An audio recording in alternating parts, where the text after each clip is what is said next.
जोहार स्टूडेंट्स, आप सभी को स्वागत है आप सभी के प्यारे से YouTube channel Jharkhand maths zone पे। मैं सचिन चंद्र IIT JAM क्वालिफाइड 2024। आज जो है कि आप लोग को एक सूचना देने के लिए आया हूँ, नोटिस देने के लिए आया हूँ कि देखिए बच्चों, हम लोग IIT JAM 2025 का कोर्स लॉन्च कर रहे हैं, ठीक है। और ऑनलाइन अगर आप हमसे पढ़ेंगे तो आप एकदम without any cost, free of cost पढ़िए, कोई असुविधा नहीं है। हाँ, टेस्ट सीरीज वगैरह ज्वाइन करना है तो आपको फी लगेगा, बहुत ही मिनिमम फी लगेगा, ठीक है। अब आइए हम लोग आज के क्लास स्टार्ट करेंगे और आज जो शुभारंभ करेंगे हम लोग सीरीज से स्टार्ट करेंगे। मतलब आप लोग को मालूम होगा रियल एनालिसिस को दो पार्ट में बांटा गया है। पहला तो है सीक्वेंस, ठीक है, और दूसरा है सीरीज। मैंने सीक्वेंस स्टार्ट किया था जब मैं खुद तैयारी कर रहा था, उस समय मैं सीक्वेंस स्टार्ट किया था यूट्यूब पे ही, ठीक है ना। अब मैं जो है कि सीरीज भी स्टार्ट किया हूं, है ना। आज से मैं सीरीज स्टार्ट करूंगा, ठीक है। सीक्वेंस के भी कुछ वीडियोस मिल जाएंगे आपको, ठीक है। लेकिन मुझे लगा कि सीरीज जो है कि बहुत ज्यादा यहाँ से मार्क्स का स्कोप आपका बहुत ज्यादा बन रहा है, यहाँ पर मार्क्स आप ज्यादा ऑब्टेन करेंगे, ठीक है ना। चूंकि समय भी कम है 2025 के लिए, तो हम सीरीज से ही स्टार्ट करेंगे, फिर सीक्वेंस को बाद में कवर करेंगे, ठीक है ना। तो आप देखेंगे सीक्वेंस में करीब 22 लेक्चर्स मुझे कवर करना है, जिसमें से मैं 3-4 लेक्चर्स कवर किया हूं। सीरीज में भी वही आप मान के चलिए 20 लेक्चर्स ही मैं लूंगा, उससे ज्यादा नहीं लूंगा। और साथ ही साथ आपको क्वेश्चंस भी कराऊंगा, है ना। ऑनलाइन मोड में ही मैं आपको क्वेश्चंस भी कराऊंगा, प्रीवियस ईयर कराऊंगा, ठीक है ना। IIT JAM से रिलेटेड क्वेश्चंस कराऊंगा। कोई बच्चे पूछेंगे कि सर कौन सा बुक ले ले, तो कोई बुक लेने की आवश्यकता नहीं है। किसी भी प्रकार का कोई मार्केट में बुक अवेलेबल ही नहीं है अवेलेबल। ये एकदम आप मान के चलिए, एकदम सत्य बात है। IIT JAM का कोई बुक मार्केट में अवेलेबल ही नहीं है कि जिसको आप लगा करके आप IIT JAM क्वालिफाई कर लेंगे। क्योंकि जो बंदा चल करके उस रास्ते को देख चुका है, नाप चुका है, तो वो आपको बहुत अच्छे से बता सकता है। तो इसीलिए मैं आपको बता रहा हूं कि कोई बुक नहीं है किसी प्रकार का, आप बुक के झांसे मत रहिए। हाँ, कोई कोचिंग अगर आपको पढ़ाता है, मटेरियल आपको देता है, तो आप उस पर विश्वास कर सकते हैं। जैसे मैं आपको मटेरियल दूंगा, बस आपको वही करना है, ठीक है ना, ज्यादा कुछ नहीं करना है। तो अभी देखिए सीरीज में 20 लेक्चर्स में लूंगा और ये आज जो है कि पहला लेक्चर होने जा रहा है, ठीक है। तो दूसरा पेज पे हम लोग बात करते आइए। देखिए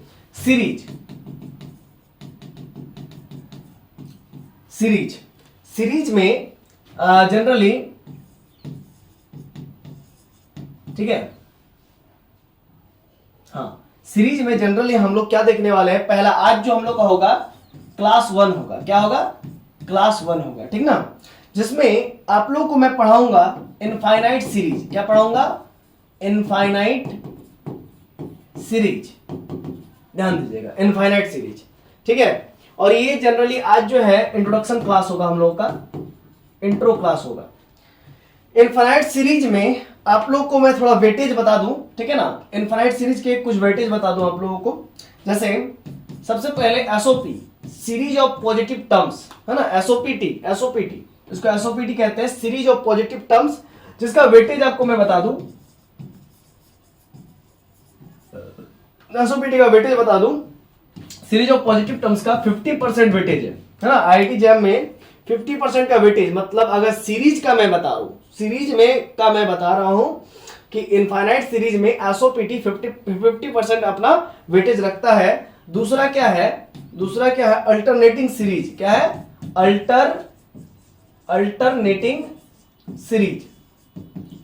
अल्टरनेटिंग सीरीज का वेटेज कितना है? 15% है, ठीक है ना। इसके बाद आपका आता है पावर सीरीज। क्या आ रहा है? Power series.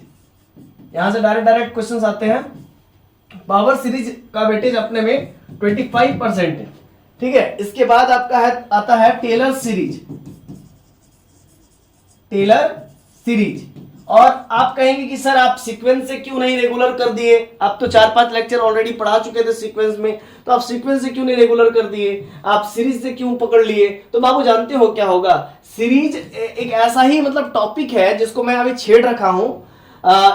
इसमें फायदा ये होता है कि आपको क्वेश्चंस बनते जाता है। अगर आपका इनफाइनाइट सीरीज में जैसे कि अगर बात करें एसओपीटी में स्टार्ट करूंगा तो यहां पर आपको हर एक क्वेश्चन दंदना के बनेगा। फिर उसके बाद आपके अल्टरनेटिंग सीरीज का भी क्वेश्चन, अगर आप एसओपीटी समझ गए तो अल्टरनेटिंग सीरीज का भी क्वेश्चन बहुत दंदना के बनेगा। फिर पावर सीरीज का ही बनने लगेगा। फिर ये समझ गए तो टेलर सीरीज का भी बनने लगेगा। तो एक आपका मोटिवेशन जग जाता है, अंदर से एक मोटिवेशन जग जाता है, क्योंकि सब सिमिलर टॉपिक्स होते हैं, है ना, एक दूसरे से रिलेटेड होते हैं। सीक्वेंस में कुछ ऐसा नहीं होता है, थोड़ा देखिए वो भी रिलेटेड टॉपिक ही है एक दूसरे से, लेकिन थोड़ा सा मतलब उसमें ट्विस्ट हो जाता है चीजों को लेकर के। सीक्वेंस आ जाता है, फिर आपका कॉचीज टेस्ट आ जाता है, फिर इसके बाद बहुत टाइप के उसमें टेस्ट वगैरह आ जाते हैं, ठीक है ना। बच्चों को एक दफा जो है कि याद नहीं रह पाता है, बहुत सारा ऐसा प्रॉब्लम आ जाता है, जिस वजह से जो है कि सीक्वेंस से मैंने स्टार्ट नहीं किया, ठीक है ना। सीरीज थोड़ा इजी टॉपिक है और स्कोरिंग है, तो मैं इसी को स्टार्ट किया हूं। तो टेलर सीरीज, और आपको मैं बता दूं सीक्वेंस और सीरीज को मिला करके 21 नंबर का वेटेज होता है, 21 नंबर का वेटेज होता है, 21-22 नंबर का ऐसे ही वेटेज होता है आईआईटी जैम के एग्जाम में। तो इसीलिए मैं इसको ही पहले स्टार्ट किया हूं। दोनों को मिला करके 21 है, तो 11-7 ऐसे ही कुछ चलेगा रेशियो। इसका 11 होगा तो उसका 20, उसका 10 हो जाएगा, इसका 10 हो जाएगा तो उसका 11 हो जाएगा, ऐसा ही कुछ होगा, और क्या है ना। टेलर सीरीज का वेटेज मैं बता दूं 10% है, ठीक है ना। तो आप देख सकते हैं आज जो है कि सीरीज में स्टार्ट करने जा रहा हूं। आज से ये क्लास 1 होगा, इंट्रोडक्शन क्लास है। इनफाइनाइट सीरीज का वेटेज मैंने, इनफाइनाइट सीरीज में बहुत सारे टॉपिक्स आ जाते हैं, जो अभी मैं आपको पढ़ाने जा रहा हूं ये इनफाइनाइट सीरीज ही होगा, जिसमें एसओपीटी आता है, सीरीज ऑफ पॉजिटिव टर्म्स, फिर अल्टरनेटिंग सीरीज आता है, फिर पावर सीरीज आता है, फिर टेलर सीरीज आता है। एसओपीटी मतलब सीरीज ऑफ पॉजिटिव टर्म्स में 50% वेटेज है, अल्टरनेटिंग सीरीज का 15% वेटेज है, पावर सीरीज का 25% वेटेज है, और टेलर सीरीज का 10% वेटेज है। तो ये मैंने आपको पूरा पूरा बता दिया। अब मैं थोड़ा सा स्टार्ट करता हूं क्लास को। देखिए ध्यान दीजिएगा स्टूडेंट्स, क्लास स्टार्ट करने से पहले सीरीज में आपको पढ़ाऊं उससे पहले मैं थोड़ा सा सीक्वेंस का रिकॉल कर देता हूं। सीक्वेंस क्या होता है, ठीक है, थोड़ा सीक्वेंस में रिकॉल करना चाहूंगा, तो थोड़ा सा आप लिखेंगे मेरे साथ, ठीक है ना। सीक्वेंस के लिए थोड़ा सा लिखेंगे आप मेरे साथ, सीक्वेंस एसएन, ठीक है। सीक्वेंस एसएन में सीक्वेंस के टर्म्स को हम लोग कैसे रिप्रेजेंट करते हैं, S1, S2, S3, S4, dot dot dot dot dot, इस प्रकार से हम लोग रिप्रेजेंट करते हैं। और सीक्वेंस क्या होता है, तो एक प्रकार का 1-1 ऑन-टू मैपिंग होता है, बाइजेक्टिव मैपिंग होता है। जैसे मैं जब पढ़ा रहा था सीक्वेंस, तो मैं आपको वहां पर बता रखा था कि सीक्वेंस होता क्या है जनरली। देखिए नेचुरल नंबर से, है ना, मतलब सीक्वेंस को डिफाइन करने के लिए आपको एक डोमेन डिफाइन करना पड़ेगा, एक कोडोमेन डिफाइन करना पड़ेगा, ठीक है ना। जैसे कि मान लीजिए यहां पर कुछ भी हो सकता है, रियल नंबर हो सकता है, ठीक ना, रियल हो सकता है, नेचुरल हो सकता है, आपका इंटीजर हो सकता है, कुछ भी हो सकता है, लेकिन यहां पर क्या होगा, आपका नेचुरल नंबर ही होगा, ठीक है ना। तो एक ऐसा मैपिंग मिल जाए, सीक्वेंस को कैसे हम लोग डिफाइन करेंगे, एक ऐसा मैपिंग मिल जाए जो मैपिंग 1-1 ऑन-टू हो, और उसका जो रेंज जो आए, उसका जो रेंज जो आए, और उसको हम लोग कॉमा के थ्रू अगर लिख दे तो उसी को सीक्वेंस कहते हैं। फॉर एग्जाम्पल मान लीजिए मेरा यहाँ पर 1 है, 2 है, 3 है, 4 है, 5 है, इस प्रकार से है। अब मान लीजिए fx इक्वल टू मैंने यहाँ पर डिफाइन कर रखा है x², एक रूल डिफाइन कर रखा है, ठीक है ना, इस प्रकार से डिफाइन कर रखा है। और मैं यहाँ पर कह रहा हूं नेचुरल टू रियल होना चाहिए, ठीक है, नेचुरल टू रियल नंबर होना चाहिए। मैपिंग कैसा है फंक्शन का, f कैसा है भाई, तो नेचुरल नंबर से रियल नंबर में डिफाइन होना चाहिए। अगर हम नेचुरल नंबर में 1 रखते हैं, लॉजिक समझिएगा, 1 रखते हैं तो 1 का स्क्वायर 1 ही मिलता है, तो 1 का 1 के साथ मैपिंग हो गया, ठीक है। इसके बाद 2 का 2 रखेंगे तो 2 का स्क्वायर कितना हो जाता है, 4 हो जाता है, लिख दिए। 3 रखेंगे तो 3 का स्क्वायर कितना हो जाता है, 9 हो जाता है। 4 रखेंगे तो 4 का स्क्वायर कितना हो जाता है, 16 हो जाता है। 5 रखेंगे तो 5 का स्क्वायर कितना हो गया, 25 हो गया। तो इस प्रकार से हम लोगों को यहाँ पर एक क्या मिल गया, यहाँ पर रेंज मिल गया, 1 मिल गया, 4 मिल गया, 9 मिल गया, 16 मिल गया, 25 मिल गया। आप देख सकते हैं ये 1-1 मैपिंग है, क्योंकि 1 का एक ही इमेज है, 2 का एक ही इमेज है, 3 का एक ही इमेज है, 4 का एक ही इमेज है, 5 का भी एक ही इमेज है, इसीलिए ये 1-1 मैपिंग है।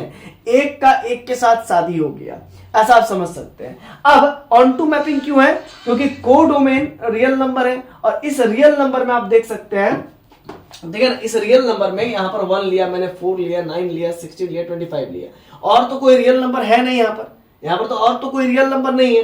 समझ पा रहे कि नहीं पा रहे? तो या फिर आप ऐसा कर दीजिए, रियल नंबर ले लेंगे तो फिर दिक्कत, थोड़ा सा दिक्कत हो जाएगा। क्यों? क्योंकि 1 और 4 के बीच में भी रियल नंबर ढेर सारा होता है, 2 होता है, 3 होता है, 3.1 होता है, बहुत सारा होता है कि नहीं होता है? मानते हैं कि नहीं मानते? ठीक है, तो हम यहां पर एक काम करते हैं, इसको मान लेते हैं सेट क्या मान लेते हैं, बोलिए बी मान लेते हैं। चलिए सेट बी मान लेते हैं, तो ये कोडोमेन का सेट हो गया। ठीक है, अब आप बताइए इस कोडोमेन में 1 है, 4 है, 9 है, 16 है, 25 है। ठीक है ना, कैसे कैसे नंबर है, 1 है, 4 है, 9 है और 16 है, 25 है, तो सबका मैपिंग मिल रहा है। मतलब आप देख सकते हैं 1 2 3 4 5 एलिमेंट है, इधर इस तरफ 5 एलिमेंट है, और इन पांचों एलिमेंट का प्री इमेज लेफ्ट साइड के डोमेन में एग्जिस्ट कर रहा है। तो ऑन टू फंक्शंस किसे कहते हैं कि अगर बी सेट का यानी कि कोडोमेन के एलिमेंट्स के, सारे एलिमेंट्स के अगर प्री इमेज सेट एन में एग्जिस्ट कर जाए, मतलब इसके पहले वाले सेट में एग्जिस्ट कर जाए, जिसको हम लोग डोमेन कह रहे हैं, तो ऐसे फंक्शन को हम लोग ऑन टू फंक्शंस कहते हैं। यहां पर कोई भी मान लीजिए, सपोज कीजिए कि 25 के अलावा यहां पर अगर मान लीजिए 26 होता, तो 26 का इधर कोई प्री इमेज एग्जिस्ट करता क्या? नहीं एग्जिस्ट करता। 26 का कोई भी प्री इमेज इधर एग्जिस्ट नहीं करता, क्योंकि 6 का स्क्वायर 36 होता है, समझ पा रहे हैं ना? तो 26 का प्री इमेज तो एग्जिस्ट नहीं करता, तो उस केस में ये ऑन टू नहीं होकर के इनटू हो जाता है। क्या हो जाता है? इनटू फंक्शन हो जाता है। आई होप आपको मेरी बातें समझ में आ गई होगी। तो सीक्वेंस क्या है? सीक्वेंस एक प्रकार का 1-1 ऑन टू मैपिंग है, यानी कि बाइजेक्टिव मैपिंग है या फिर बाइजेक्टिव फंक्शन है। ठीक है ना, मैंने क्या बोला? सीक्वेंस एक प्रकार का 1-1 ऑन टू मैपिंग है, या फिर आप बाइजेक्टिव फंक्शंस कह सकते हैं। और उसके बाद जो हम लोग कहना चाह रहे हैं कि 1-1 ऑन टू मैपिंग आ रहा है, और जो रेंज आ रहा है, उस रेंज को अगर हम कॉमा के थ्रू लिख दे, तो इसी को क्या कहते हैं? सीक्वेंस कहते हैं। इसी को क्या कहते हैं? सीक्वेंस कहते हैं। क्लियर है कॉन्सेप्ट? सीक्वेंस का ये मैंने डेफिनेशन आप लोग को जो है कि सीक्वेंस जब स्टार्ट किया था मैंने तब भी पढ़ाया था, और अब भी थोड़ा सा रिकॉल आप लोगों को करवा दिया हूं, क्योंकि अभी हम सीरीज पढ़ेंगे तो सीक्वेंस का जरूरत पड़ेगा ही पड़ेगा। ठीक है, सीक्वेंस अलग चीज होता है, सीरीज अलग चीज होता है। तो सीक्वेंस आप देख रहिए, और इसी सीक्वेंस को हम लोग सीरीज तब कहेंगे जब सीक्वेंस के ईच एंड एवरी टर्म्स को प्लस के रूप में दिखा देंगे। ठीक है, प्लस के रूप में, समेशन के रूप में दिखा देंगे। क्या मैंने बोला? सीक्वेंस के ईच एंड एवरी टर्म को, लॉजिक समझिएगा, सीक्वेंस का ईच एंड एवरी टर्म कौन होता है? तो रेंज होता है। रेंज कैसे बना? तो 1-1 एंड ऑन टू मैपिंग के थ्रू बना। ठीक है ना, क्या मैंने बोला? रेंज कैसे बना? तो 1-1 एंड ऑन टू मैपिंग के थ्रू बना, और जो रेंज है वो ईच एंड एवरी टर्म को रिप्रेजेंट कर रहा है ना?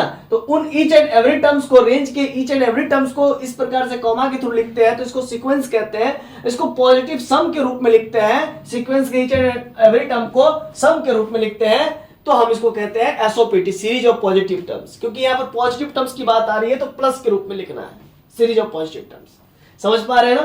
तो इसी को सीरीज कहते हैं। तो चलिए थोड़ा सा हम लोग डेफिनेशन के साथ लिखेंगे तो मजा आएगा। देखिए, अब मान के चलिए Sn इक्वल्स टू हम एक 1/n ऐसा डिफाइन कर रहे हैं, लॉजिक समझिएगा, और n बिलोंग्स टू हम यहां पर कहते हैं कि नेचुरल नंबर है। अब बताइए कि इस सीक्वेंस में कौन कौन से नंबर आएंगे? इस सीक्वेंस Sn को आपको मालूम है कि सीक्वेंस को हम लोग ऐसे भी रिप्रेजेंट कर सकते हैं, सीक्वेंस को हम लोग ऐसे भी रिप्रेजेंट कर सकते हैं, है ना? सीक्वेंस को रिप्रेजेंट करने का ये सब तरीका, या फिर सीक्वेंस को हम लोग ऐसे भी रिप्रेजेंट कर सकते हैं एंगल ब्रैकेट में, है ना? सीक्वेंस को ये तरीके से रिप्रेजेंट कर सकते हैं, सीक्वेंस को इस तरीके से कर्ली ब्रैकेट की मदद से, स्मॉल ब्रैकेट की मदद से और एंगल ब्रैकेट की मदद से हम लोग सीक्वेंस को रिप्रेजेंट करते हैं। ठीक है ना? आई होप आपको बातें समझ में आ गई होगी। अब हम आपसे पूछना चाहते हैं कि सीक्वेंस में इस Sn सीक्वेंस का जनरल टर्म 1/n है, और n belongs to natural number आपको बोल दिया है, तो इसके टर्म्स कौन कौन से होंगे? तो बहुत ही सिंपल है, 1/1 हो गया। ठीक है, अब 2 रखेंगे नेचुरल नंबर में, 3 रखेंगे, फिर 4 रखेंगे, फिर 5 रखेंगे, ठीक है ना, 5 रखेंगे, फिर 6 रखेंगे, फिर 7 रखेंगे, dot dot dot dot dot, ये चलता चला जाएगा। तो सीक्वेंस के Sn जनरल टर्म लिख दिया, और इसके हर एक टर्म्स को हमने लिख दिया। अब एक बात समझिएगा, सीक्वेंस, ये जो सीक्वेंस है ये कन्वर्जेंट सीक्वेंस है या नहीं है? ये सीक्वेंस कन्वर्जेंट सीक्वेंस है या नहीं है, तो कैसे चेक करते हैं, limit n tends to infinity लगा के SN लगा देते हैं और देखते हैं कि limit n tends to infinity 1/n, n tends to infinity करेंगे तो ये 0 को टेंड करेगा। मतलब एक फाइनाइट नंबर पे जाकर के ये टेंड कर रहा है, मतलब सारे नंबर। देखिए कन्वर्जेंट का मतलब क्या होता है, इस बात को समझिएगा। कन्वर्जेंट का मतलब होता है जैसे कि मान के चलिए बहुत सारा सूर्य का प्रकाश आ रहा है, लॉजिक समझिएगा, बहुत सारा सूर्य का रेज आ रहा है। मान लीजिए ये आपका एक लेंस है, लॉजिक समझिएगा, ये एक लेंस है मान लीजिए, और बहुत सारा ये प्रिंसिपल एक्सिस है, ये प्रिंसिपल एक्सिस है P, तो ये बहुत सारे पैरेलल लाइंस आ रहे हैं प्रिंसिपल एक्सिस के, और एक फोकस में जाकर के ये जो मिलता है ना, देखिए तो ये लाइन जाकर के क्या हो रहा है, कन्वर्ज कर रही है, कन्वर्ज। ठीक है, एक कॉनकेव लेंस होता है, कॉन्वेक्स लेंस होता है, ठीक है ना, कॉन्वेक्स होता है, ये कॉनकेव है, देखिए कॉनकेव, तो ये क्या कर रहा है लॉजिक, ये क्या कर रहा है, पूरे रेस को कन्वर्ज कर दे रहा है। तो कॉनकेव मिरर, कॉनकेव लेंस का नाम कॉनकेव लेंस क्यों पड़ा, क्योंकि ये रेस को कन्वर्ज कर दे रहा है, कन्वर्ज है ना, केंद्रित कर दे रहा है। तो कुछ इसी प्रकार से आप देख सकते हैं कि यहां पर भी जो नंबर्स है ये भी कन्वर्ज हो रही है, किसी एक नंबर पर जाकर के कन्वर्ज हो रही है। जैसे 1/1 का मतलब 1 हो गया, 1/2 का मतलब 0.5 हो गया, 1/3 का मतलब 0.3 हो गया, 1/4 का मतलब 0.25 हो गया, फिर 1/5 का मतलब 0.2 हो गया। तो धीरे धीरे आप देख सकते हैं ये किसकी ओर जा रहा। मान लीजिए कभी ऐसा आ जाए कि 1/1000 तो आ ही सकता है, क्योंकि 1000 तो नेचुरल नंबर है ही, तो उस केस में इसका वैल्यू होगा 0.001। तो आप देख सकते हैं कि ये किसकी ओर कन्वर्ज हो रहा है, जीरो की तरफ जा रहा है, सभी के सभी जीरो की तरफ जा रहा है। लेकिन एग्जैक्टली जीरो कभी नहीं हो सकता है, एग्जैक्टली जीरो तभी होता है जब यहां पर n का वैल्यू इन्फिनिटी हो जाता है। तो n तो हम लोग इन्फिनिटी ले नहीं सकते हैं, n हम लोग इन्फिनिटी की ओर टेंड्स करा सकते हैं, क्योंकि इन्फिनिटी एक बहुत लार्ज नंबर है, और लार्ज नंबर एक कॉमन सा इंसान जैसे हम आप है ना, यहां तक कि देवता भी है ना, इन्फिनिटी को ढूंढ नहीं पाया है आज तक। लॉजिक समझ पा रहे हैं ना। हाँ, एक फिल्म निकला था हॉलीवुड में, a man who news infinity, जो इसको रामानुजन कहते हैं। वैसा आदमी जो इन्फिनिटी को भी जानता है, इन्फिनिटी को भी खोज चुका है। जबकि हमारे जो धर्म ग्रंथ में एक प्रसंग आता है जिसमें कहा जाता है कि ब्रह्मा, ठीक है ना, ब्रह्मा और महेश में ऐसा ही कुछ है, या ब्रह्मा और विष्णु, नहीं ब्रह्मा और महेश में, हाँ यही प्रसंग आता है। विष्णु जो है कि विष्णु के आप लोग सुने होंगे कि विष्णु के नाभि से नाभि कमल उठता है, और ब्रह्मा और विष्णु में जंग छिड़ा कि कौन बड़ा, ब्रह्मा बड़ा कि विष्णु, ब्रह्मा और शंकर में यानी कि महेश में, मतलब बाबा भोले पे जंग छिड़ा कि कौन बड़ा, ब्रह्मा बड़ा कि महेश बड़ा। तो विष्णु जी के जो नाभि कमल से जो कमल निकला, उसमें विष्णु जी कहते हैं कि आप लोग ओर और छोर को पता करो, आप सबसे ऊपर वाला सिरा पता करो, और ब्रह्मा जी आप पूरे ऊपर वाला छोर को पता कीजिए, और महेश आप नीचे वाले छोर को पता कीजिए। आप पता करने पे रेस लगा, तो वो उस जो नाभि से कमल निकला, उसके जो डंटी से महेश जी उतरते गए, उनको उसका छोर नहीं मिला, और ब्रह्मा जी को भी और नहीं मिला, तो और छोर नहीं मिला। तो आप समझ सकते हैं भगवान में भी ये जंग छिड़ा कि फाइंड द इन्फिनिटी, तो वे लोग फाइंड नहीं कर पाए। और थोड़ा सा आप इसको करेक्ट कर लीजिएगा, एक बार देख लीजिएगा यूट्यूब वगैरह या गूगल कर लीजिएगा कि ब्रह्मा और महेश में ये जंग छिड़ा था कि ब्रह्मा और विष्णु में, लेकिन ये जंग छिड़ा था, ठीक है ना। जहां तक मुझे मैं पढ़ा था तो मुझे थोड़ा बहुत याद है, धुंधला सा, लेकिन आप देख लेंगे, ठीक है ना। तो आप देख सकते हैं कि a man who news infinity, a man who news infinity एक मूवी निकला है हॉलीवुड में, जिसमें रामानुजन पर पूरा जो है कि डेडिकेटेड फिल्म है, जिसमें बताया गया कि रामानुजन ने इन्फिनिटी को ढूंढ लिया। ऑब्वियस सी बात है, ढूंढ भी लिया थे। उन्होंने ये प्रूफ किया था कि 1 + 2 + 3 ये पॉजिटिव नेचुरल नंबर का सम को उन्होंने प्रूफ किया था -1/12। आपको सुन करके देख करके बहुत अचंभा लगा होगा, अभी तुरंत शॉक लगा होगा कि पॉजिटिव टर्म्स का सम नेगेटिव टर्म कैसा दे रहा है। ये मुझे भी लगा था शुरुआत में जब मैंने इस चीज का प्रूफ देखा था, तो लेकिन जब मैंने प्रूफ देखा तो मुझे बिलीव हुआ कि हाँ, रामानुजन ने जो काम किए थे वे 100% ट्रू है, वैलिड है। ठीक है, इसी पर जो है कि आज का पूरा स्ट्रिंग थ्योरी आधारित है। इसी समेशन के मदद से जो है कि ब्लैक होल्स के रहस्यों को ढूंढा जाता है, ब्लैक होल्स, है ना। अब जो लोग आर्ट्स के स्टूडेंट है वो लोग तो ये सब समझेंगे नहीं, उन लोगों को सब लगेगा कि हम लोग जो है कि पागल जैसा बकवास कर रहे हैं। तो खैर अलग बात है, लगने वाला तो बहुत कोई लगता है, ठीक है ना। तो खैर कोई बात नहीं, अभी हम लोग जो पढ़ रहे हैं उस पर हम लोग यहाँ पर मुकम्मल रहेंगे, ठीक है ना। देखिए 1 है, 1/2 है, 1/3 है, 1/4 है, 1/5 है, 1/6 है, 1/7 है, डॉट डॉट डॉट, ये किसकी ओर जा रहा है?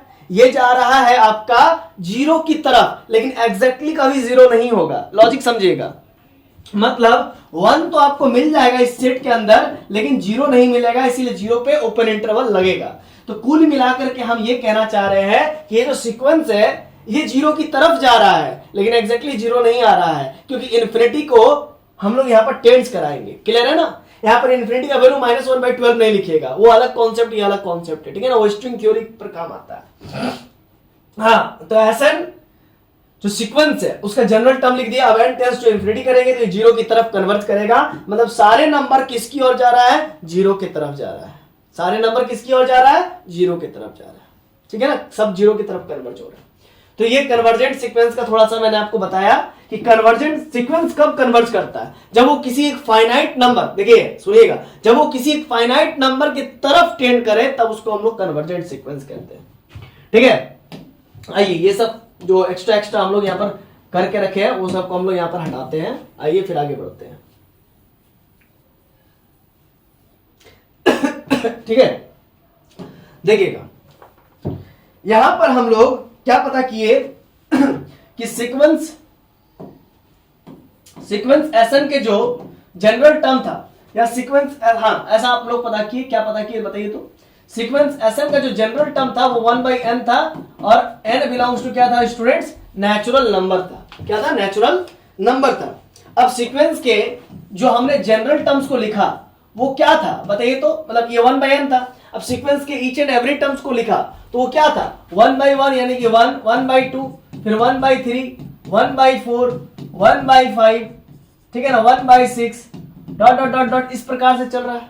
तो सीक्वेंस के ईच एंड एवरी टर्म्स को हमने इस प्रकार से लिख दिया, और ये सीक्वेंस का जनरल टर्म था 1/n, ठीक है। इसी के मदद से हमने सीक्वेंस के ईच एंड एवरी टर्म्स को लिखने का कोशिश किया।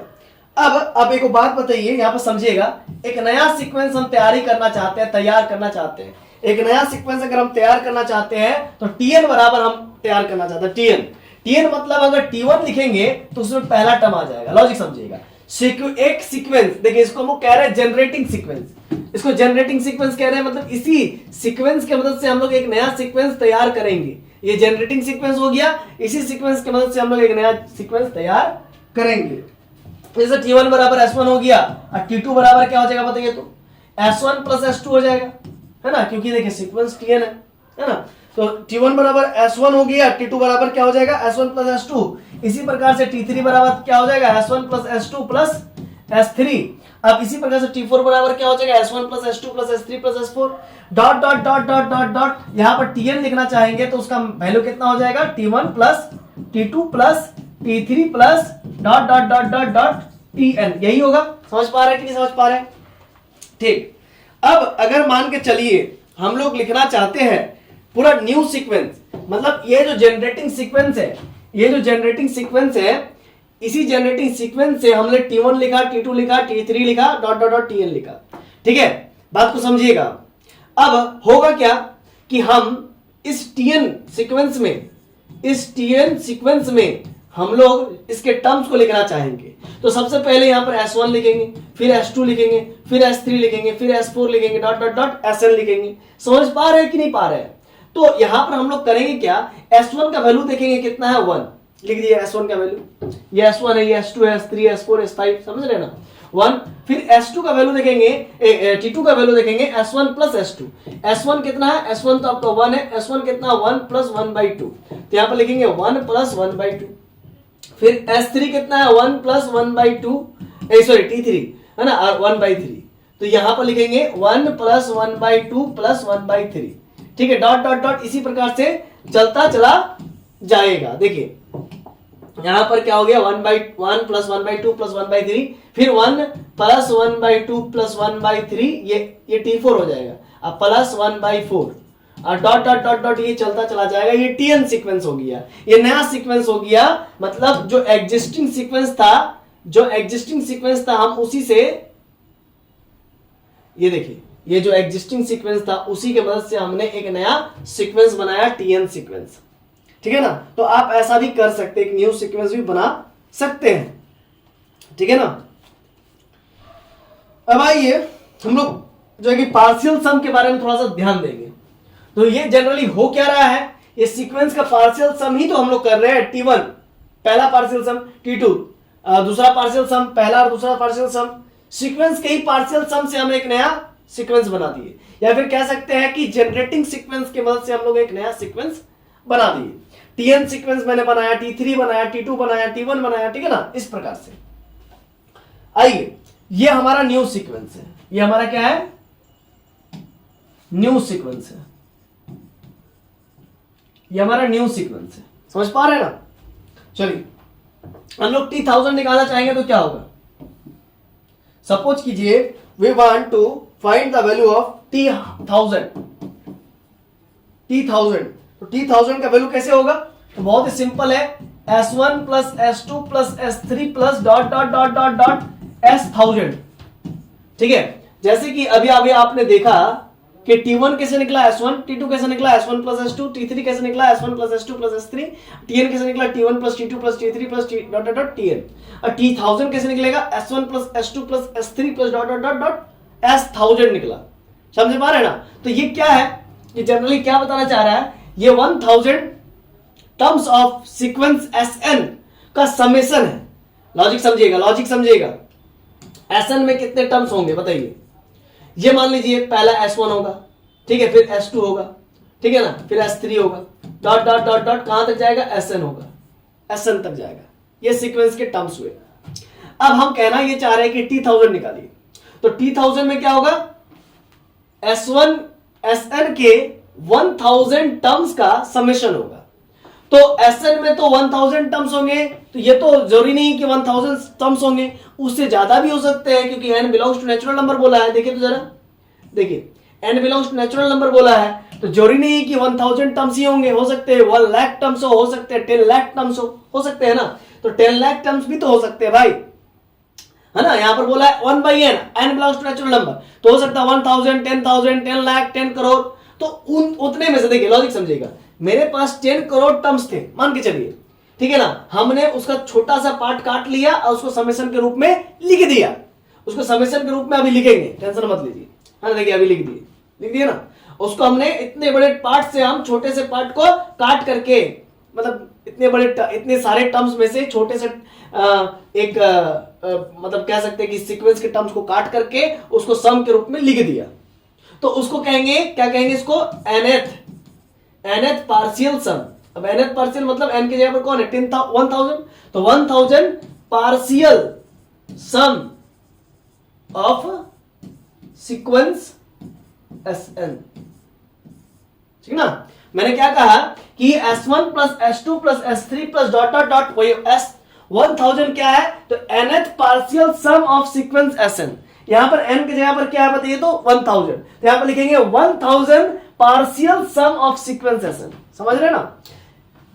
इसी प्रकार से आप क्या कह सकते हैं, बताइए।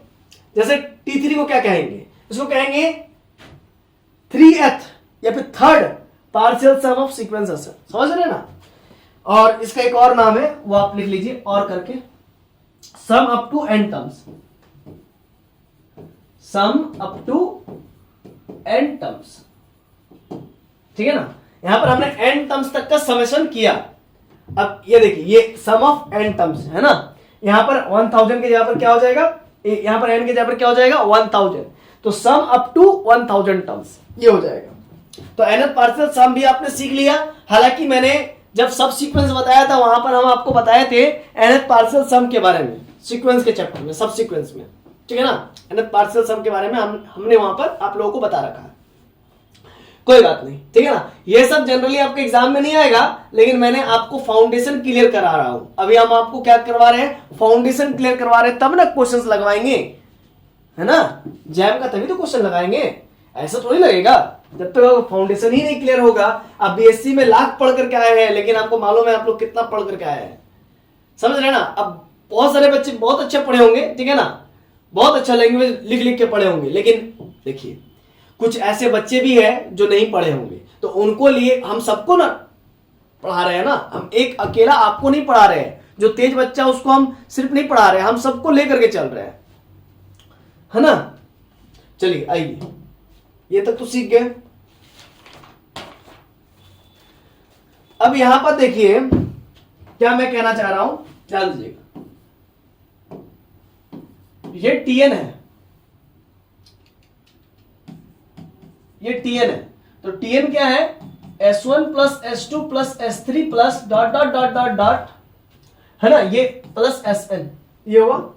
अब हम अगर ऐसा कर दे कि Tn n tends to infinity, Tn n tends to infinity equal to, तब क्या होगा बताइए तो, S1 plus S2 plus S3 plus dot dot dot dot dot, यहां पर हो जाएगा Sn plus dot dot dot dot dot dot dot dot. तो यहां पर क्या हम लोग देख पा रहे हैं, इनफाइनाइट टर्म्स। तो यही तो हम लोग पढ़ने वाले हैं ना, series of positive terms, SOPT, series of positive terms, SOPT, है ना, series of positive terms, SOPT, यही तो हम लोग पढ़ने वाले हैं। ये इनफाइनाइट टर्म्स है, इनफाइनाइट टर्म्स के समेशन को इस प्रकार से दिखाया गया है, S1 plus S2 plus S3 plus dot dot dot Sn plus dot dot dot dot dot dot, ठीक है ना। ये क्या है, इनफाइनाइट टर्म्स है। तो इनफाइनाइट टर्म्स है S1 S2 S3, बहुत सारे टर्म्स है। तो इसी इनफाइनाइट टर्म से क्या बन रहा है, इनफाइनाइट सीरीज। देखिए याद रखिएगा, यहां पर ध्यान दीजिएगा, सीक्वेंस के टर्म्स को हम लोग कॉमा के थ्रू दिखाते हैं, कॉमा के थ्रू सेपरेट करते हैं, सीक्वेंस के ईच एंड एवरी टर्म्स को कॉमा के थ्रू सेपरेट करते हैं। लेकिन जब इसमें समेशन लग जाता है ना बाबू, जब इसमें समेशन लग जाता है ना, तो इसको हम लोग सीरीज कहते हैं। क्या कहते हैं, सीरीज कहते हैं, ध्यान दीजिएगा। ये इनफाइनाइट सीरीज हो गया, इनफाइनाइट टर्म्स के वजह से। अब एग्जांपल लिखते हैं, आइए।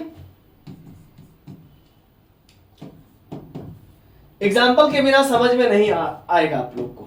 Sn बराबर 1/n के लिए बोल रहे हैं, तो 1,1/2, ठीक है। अच्छा, यहां पर ध्यान दीजिएगा, हम लोग सीक्वेंस को थोड़ा चेंज किए, हाँ कोई दिक्कत नहीं। यहां पर हम लोग, आप ऐसा लिख लीजिए 1/n²,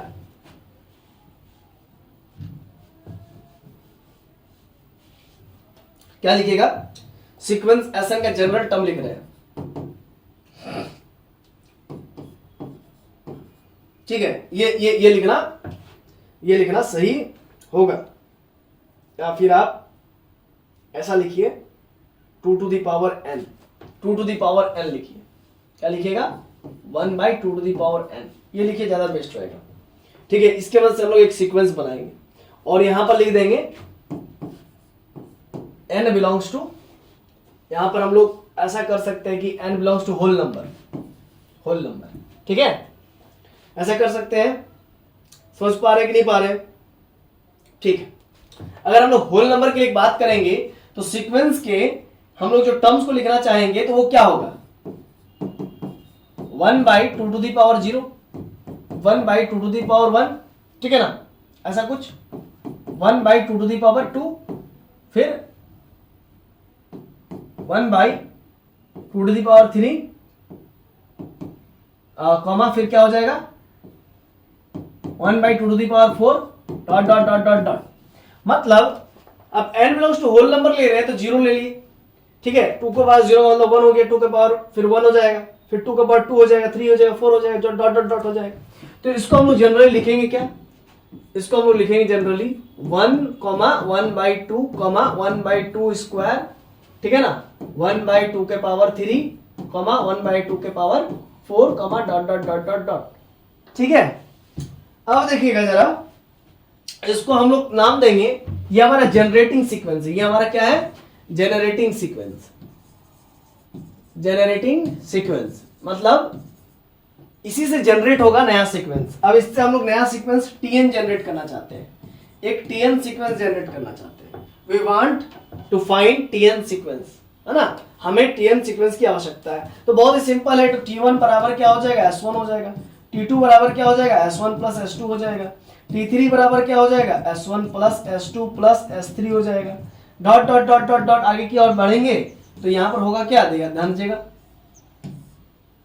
ध्यान दीजिएगा, हाँ, dot dot dot dot Tn के लिए अगर बात करेंगे तो क्या होगा, S1 plus S2 plus S3 plus dot dot dot dot dot Sn, कहां तक जाएगा, Sn तक जाएगा, समझ रहे हैं ना, ये बात है, Sn तक जाएगा।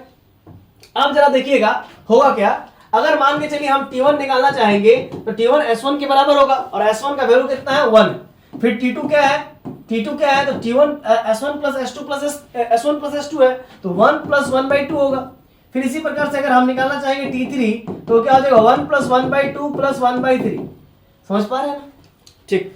इसी प्रकार से हाँ, तो यहां पर सीक्वेंस हमारा चेंज हुआ है, सीक्वेंस तो हमारा चेंज हुआ है ना, 1/1/2 1/2 स्क्वायर 1/2 क्यूब ऐसा है, समझ पा रहे हैं ना, तो यहां पर भी तो चेंज होगा ना, देखिए ध्यान दीजिएगा, यहां पर क्या हो जाएगा 1/2 का स्क्वायर, जैसे देखिए पहला दो टर्म्स को जोड़ दिए तो T2 निकल गया, तीसरा 3 टर्म्स को जोड़ेंगे 1 प्लस 1/2 प्लस 1/2 स्क्वायर, तो ये T3 निकल के आ जाएगा, समझ पा रहे हैं ना, ठीक है, क्योंकि सीक्वेंस चेंज हुआ है तो टर्म्स भी चेंज होंगे।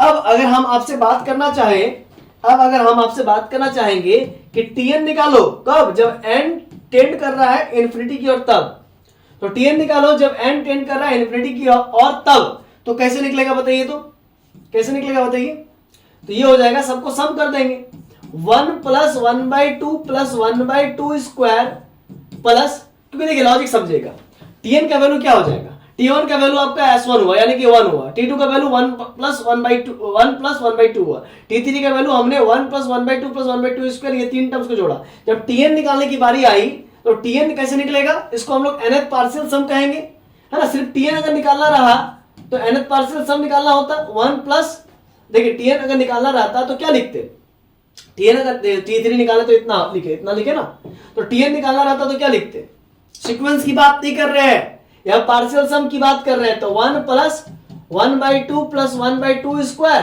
अब plus dot dot dot dot plus 1/2 का पावर n लिखते, फिर से मैं लिख के दिखाता हूं, अगर Tn लिखना होता है, Tn लिखना होता है, nth पार्शियल सम लिखना होता है, तो 1 plus 1/2 1 plus 1/2 plus 1/2 square plus 1/2 के power 3 plus dot dot dot dot dot 1/2 के पावर n लिखते, ये होता है nth पार्शियल सम, क्या होता है ये nth पार्शियल सम। लेकिन जब हम लोग इसको n टेंस टू इन्फिनिटी करा रहे हैं ना बाबू, जब n टेंस टू इन्फिनिटी करा रहे हैं तो इसको हम लोग क्या लिखेंगे, प्लस डॉट डॉट डॉट 1/2 के पावर n, अब प्लस डॉट डॉट डॉट फिर लिख देंगे, फिर आगे की ओर लिख देंगे, मतलब ये चलता चला जाएगा, 1 plus 1/2 plus 1/2 square plus dot dot dot dot dot plus 1/2 के power n plus dot dot dot dot dot dot dot dot, समझ पा रहे हैं ना, तो इस प्रकार से ये इनफाइनाइट टर्म्स का समेशन हो गया, क्या हो गया, इनफाइनाइट टर्म्स का समेशन हो गया, तो ये क्या बन गया, इनफाइनाइट सीरीज बन गया।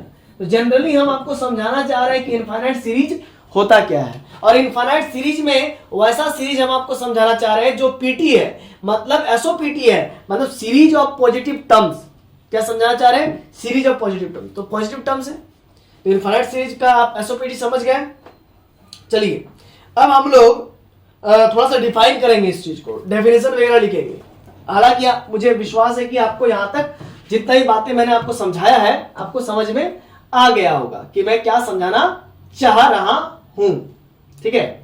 आगे आप लोग कमेंट सेक्शन में बताइएगा कि आपको कहीं दिक्कत है तो आप जरूर बताइएगा। देखिए अब हम लोग बात करेंगे, देखिएगा, कंसीडर ए सीक्वेंस, डेफिनेशन पर बात करेंगे, consider a sequence S N comma, या फिर आप इक्वल टू भी दे सकते हैं, S1 comma S2 comma S3, ये सीक्वेंस है, ये सीक्वेंस है। लेट Tn be another sequence, Tn be another sequence defined as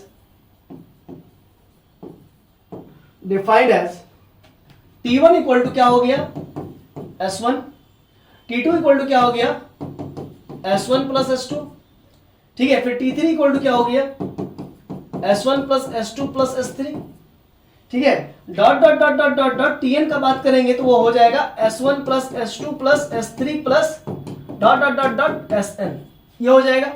ये हमने आपको मैं बता रहा हूं कि कंसीडर ए सीक्वेंस Sn, एक सीक्वेंस Sn को कंसीडर कर लीजिए।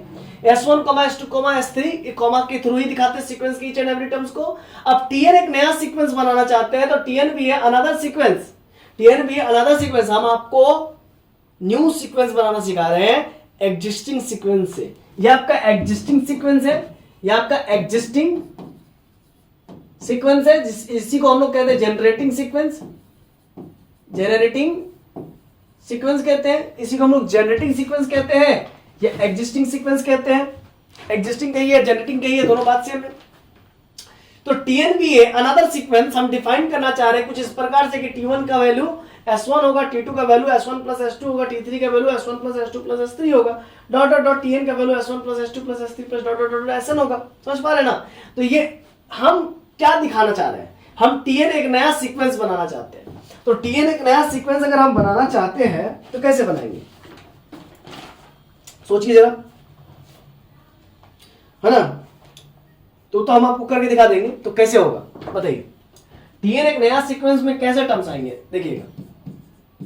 इस Tn एक नए सीक्वेंस में T1 क्या क्या आएंगे, T1 आएगा, कॉमा T2 आएगा, कॉमा T3 आएगा, comma dot dot dot Tn आएगा, ठीक है। एक नया सीक्वेंस में इस प्रकार से आ जाएगा टर्म्स, है ना? और T1 का वैल्यू क्या हो जाएगा, तो T1 की जगह पर S1 प्लस S1 रखिएगा, T2 की जगह पर S1 प्लस S2 रखिएगा, T3 की जगह पर आप S1 plus S2 plus S3 रखिएगा, और Tn की जगह पर S1 plus S2 plus S3 plus dot dot dot dot dot plus Sn लिखिएगा। समझ पा रहे हैं ना? ये पूरी बात है, ठीक है। अब आइए अब कुछ इसमें लिख लेते हैं, इसके बाद आप लोग लिखेंगे। Then Tn is called as nth partial sum, nth partial sum of terms of sequence Sn. Further, if n tends to infinity,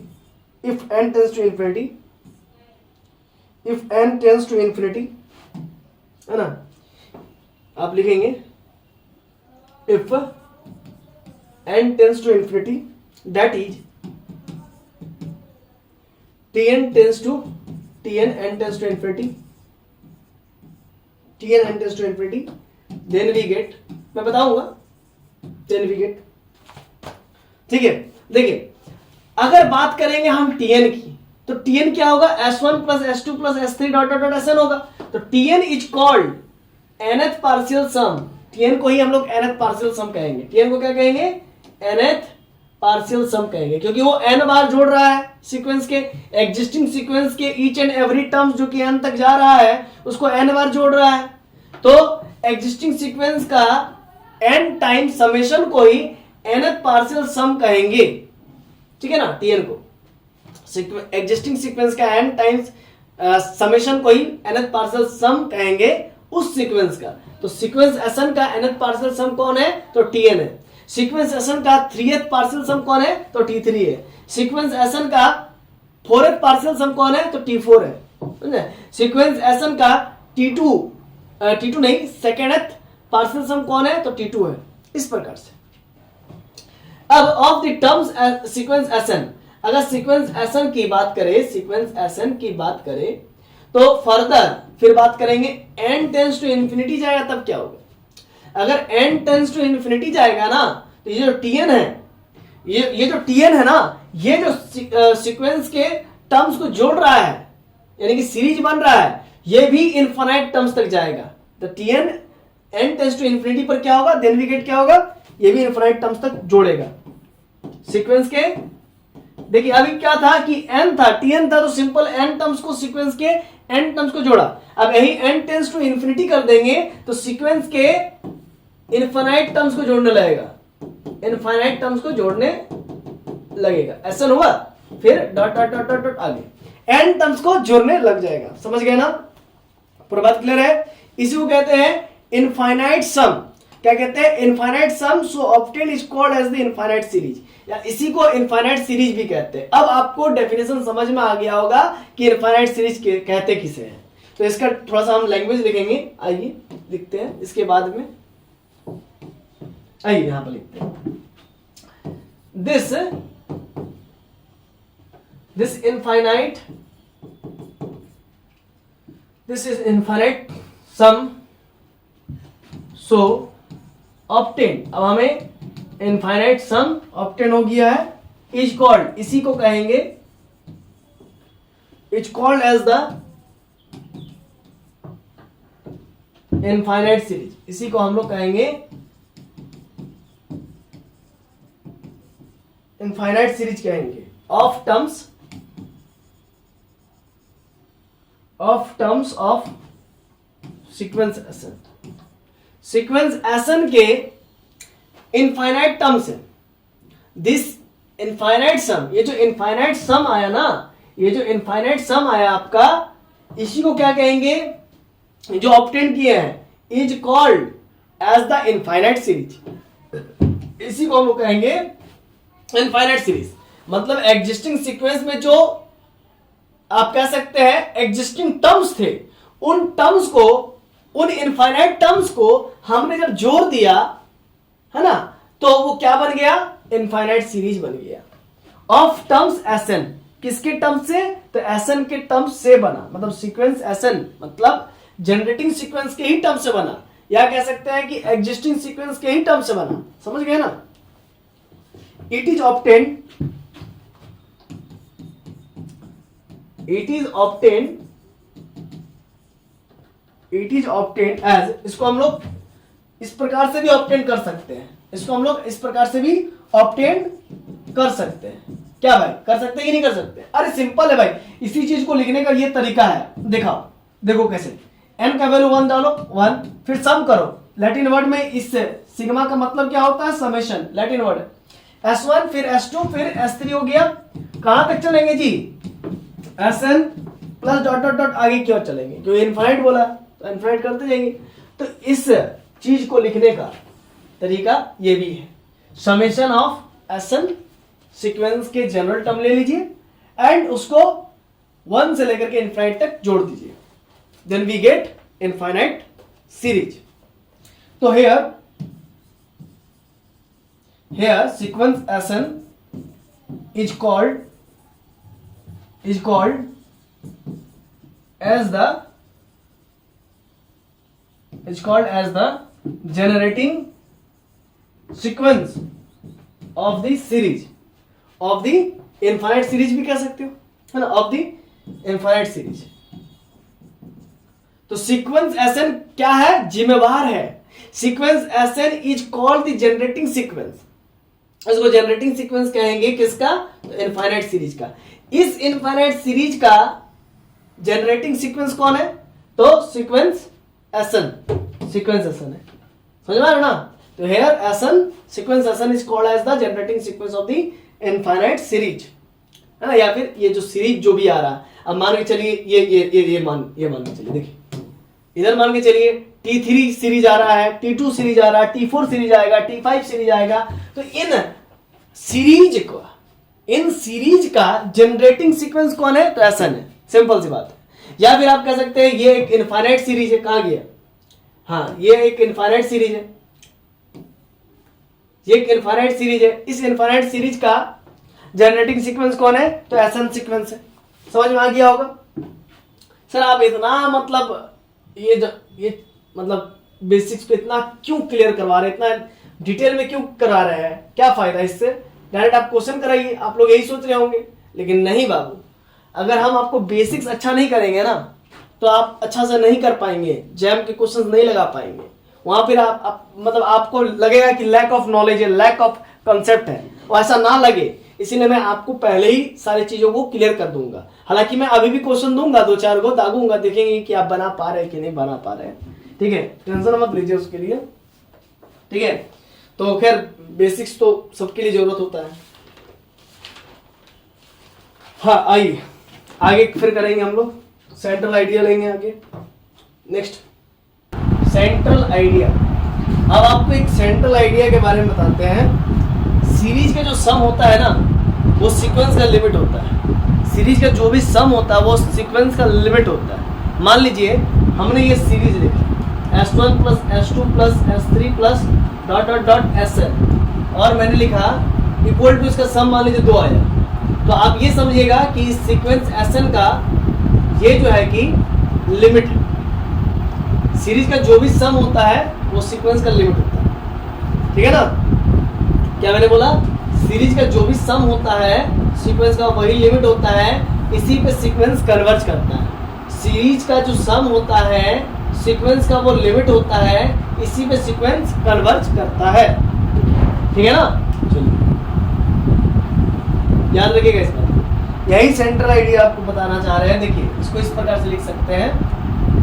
मान लीजिए Tn कोई सीक्वेंस है, as a n tends to infinity, हमारा क्या होगा? n equal to 1 to Sn। ये summation series है। Series का जो सम है वो इस सीक्वेंस का लिमिट, समझ गए? दोनों आपस में बराबर होते हैं। तो therefore series some is simply the limit of the sequence. Limit of the sequence. Series sum is simply the limit of the sequence किसका? Tn। ठीक है, अब आइए आगे बढ़ते हैं। देखिए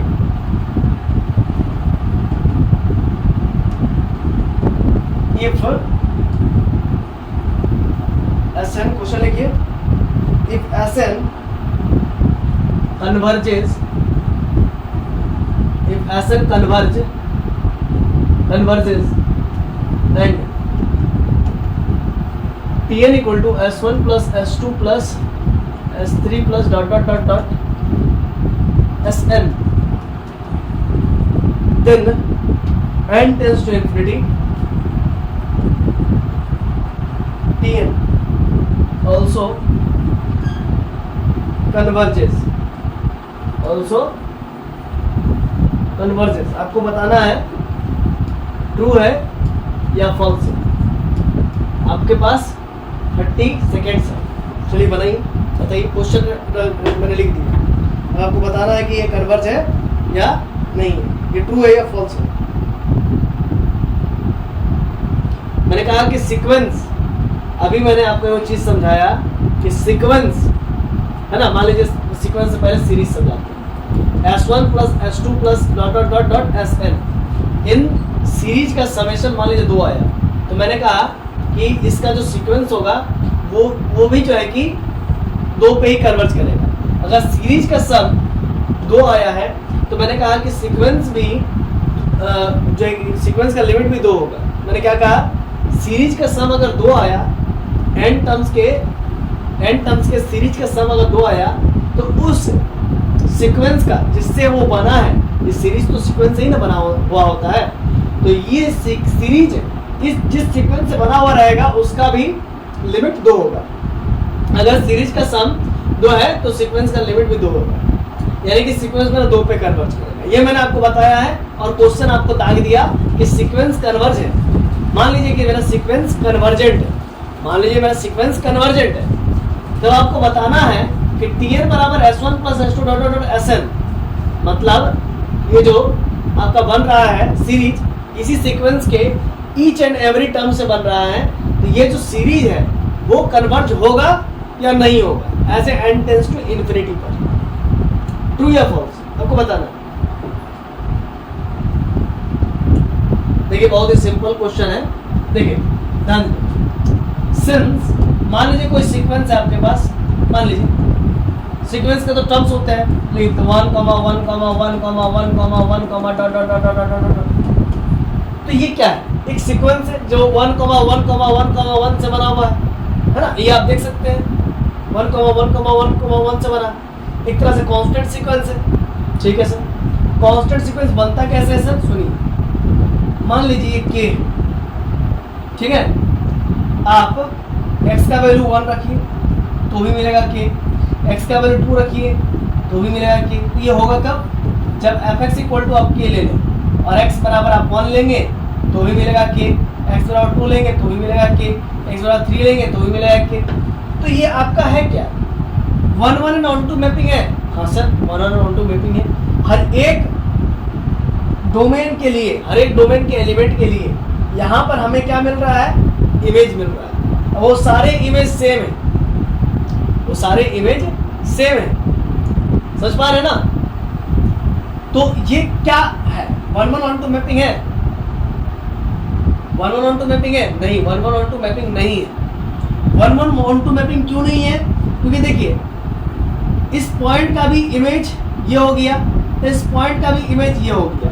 कहने का मतलब दो डोमेन का सेम इमेज आ रहा है कि फिर देखिए x का वैल्यू 1, तो 1 का इमेज भी, लॉजिक समझिएगा, 1 का इमेज भी आपको k मिल रहा है, 2 का इमेज भी k मिल रहा है, 3 का इमेज भी k मिल रहा है, 5 का इमेज भी k मिल रहा है।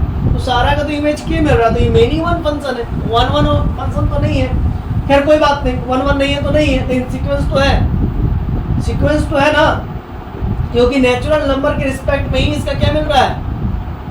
हर एक नेचुरल नंबर के रिस्पेक्ट में ही तो इसका आप कह सकते हैं कि डोमेन मिल रहा है, एक रेंज मिल रहा है। हर एक इमेज के बदले, हर एक एलिमेंट के बदले इसका इमेज मिल रहा है। ठीक है, ऑन टू मैपिंग है, ठीक है, ऑन टू मैपिंग है। हर एक यहाँ पर की लीजिएगा, उसके बदले आपको प्री इमेज मिल जाएगा, उसका प्री इमेज मिल जाएगा, तो ऑन टू मैपिंग है। तो ये एक प्रकार का कैसा सीक्वेंस है? कांस्टेंट सीक्वेंस है। और कांस्टेंट सीक्वेंस हमेशा कन्वर्जेंट सीक्वेंस होता है, आपको मालूम है? कांस्टेंट सीक्वेंस हमेशा कन्वर्जेंट सीक्वेंस ही होता है। कैसे? ये सभी के सभी कहाँ कन्वर्ज कर रही है? 1 पर कन्वर्ज कर रही है। हाँ सर, तो ये कन्वर्जेंट सीक्वेंस है। चलिए मान लेते हैं अकॉर्डिंग टू क्वेश्चन कि एसन सीक्वेंस कन्वर्ज कर रही है, कन्वर्जेंट है। हम मान लें कि ये कन्वर्जेंट है, मान क्या लिए है ही कन्वर्जेंट। अब आप बताइए कि इसी के मदद से आपको एक नया सीरीज बनाना, तो टीएन सीरीज बनाना है। आइए टीएन सीरीज कैसे बनेगा? S1 plus S2 plus S3 plus dot dot dot dot dot SN के मदद से बनेगा। अब चलिए चेक करते हैं कि कौन सा सीरीज बन रहा है। कब चेक करना? जब n टेंड्स टू इन्फिनिटी करेगा, मतलब हमको इनफाइनाइट सीरीज लिखना पड़ेगा। आइए तो इनफाइनाइट सीरीज लिख लेते हैं, डॉट डॉट डॉट, यहाँ पर भी 1 हो जाएगा, है ना? जब सबके लिए 1 ही मिल रहा था, यहाँ पर भी 1 मिलेगा, फिर डॉट डॉट डॉट चलती चली जाएगी। तो क्या सबको जोड़ करके 1 मिलेगा? बताइए, सबको जोड़ करके क्या 1 मिलेगा? सबको जोड़ करके 1 मिलेगा? नहीं मिलेगा, नहीं टेंड करेगा 1 को। 1 प्लस 1 ही 2 हो जाता है, और फिर 2 प्लस 1 3 हो जाएगा। इसी प्रकार से सीरीज का सम कहाँ 1 आ रहा है? नहीं ना आ रहा है। भले ही आपका सीक्वेंस कन्वर्जेंट है 1 पर, लेकिन मेरा सीरीज कन्वर्जेंट नहीं है, तो इसीलिए ये वाला जो है कि फॉल्स हो जाएगा। तो कहा क्या, क्वेश्चन क्या कहा कि अगर सीक्वेंस कन्वर्जेंट है तो क्या सीरीज कन्वर्जेंट होगा as a n tends to infinity पर? नहीं, सीरीज कन्वर्जेंट नहीं होगा, फॉल्स। आप यहाँ पर कंफ्यूज हो रहे होंगे कि सीक्वेंस SN आप लिख तो दिए, क्या ये सीक्वेंस है? क्या 1, 1 ऑन टू मैपिंग बना रहा है? नहीं बना रहा है, तो क्या ये सीक्वेंस नहीं होगा? होगा, कांस्टेंट सीक्वेंस है। ठीक है, तो constant sequence 1, 1 onto mapping 1, 1 नहीं बनाता है, मेनी 1 बनाता है। क्या बनाता है? मेनी 1 बनाता है। ध्यान दीजिए, क्या बनाता है? मेनी 1 बनाता है। तो मैपिंग तो है ना, वो मैपिंग मिल रहा है कि नहीं मिल रहा, इसीलिए ये सीक्वेंस है। फिर आप कहेंगे कि सर नहीं समझ में आया, चलिए हम आपको समझाते हैं कुछ अलग तरीके से, आपको अलग तरीके से समझाते हैं। हर एक नेचुरल नंबर के रिस्पेक्ट में, लॉजिक समझिएगा, मैपिंग का मतलब क्या होता है, मतलब सीक्वेंस का मतलब क्या होता है? हर एक नेचुरल नंबर के क्रॉसपोंडिंग हमको इमेज मिलना चाहिए, इमेज मिलना चाहिए। तो इमेज तो मिल रहा है ना, 1 तो इमेज मिल रहा है ना, समझ पा रहे कि नहीं समझ पा रहे? वो होना चाहिए, सिंपल सी बात है। चलिए क्लियर है इतना कॉन्सेप्ट, यही चीज हमको समझाना था। तो ये एक सीक्वेंस है भाई। अब सीक्वेंस आपको बहुत ज्यादा कंफ्यूजन है सीक्वेंस में, तो सीक्वेंस का लेक्चर मेरा आप देख सकते हैं, कुछ वीडियोस पहले से पढ़ा हुआ है वो आप देख सकते हैं, लेकिन जरूरत नहीं पड़ेगा। देखिए आपको भरोसा करना पड़ेगा मेरे ऊपर, ठीक है, मेरे ऊपर भरोसा करके आपको आंख मूंद करके भरोसा कीजिए, ठीक है ना। हम आपको निकलवा देंगे, क्वेश्चंस करवाएंगे, पूरा क्लियर करवा देंगे। जैसे अभी आपको क्वेश्चंस करवा दिए, समझ में आ गया कि हाँ भाई ये क्यों कन्वर्जेंट है, क्यों कन्वर्जेंट नहीं है ना, ये टीएन क्यों नहीं कन्वर्जेंट किया, नहीं कन्वर्ज किया, कारण बता दिया मैंने आपको। तो उसी प्रकार से क्वेश्चंस बनाने पर आपका जो है कि काम होगा, ठीक है ना। थ्योरी तो सबको ही पढ़ाते हैं, है ना, थ्योरी भी मैं पढ़ा रहा हूँ, क्वेश्चंस भी मैं पढ़ा रहा हूँ, ठीक है ना, तो दोनों ही काम करवा रहा हूं।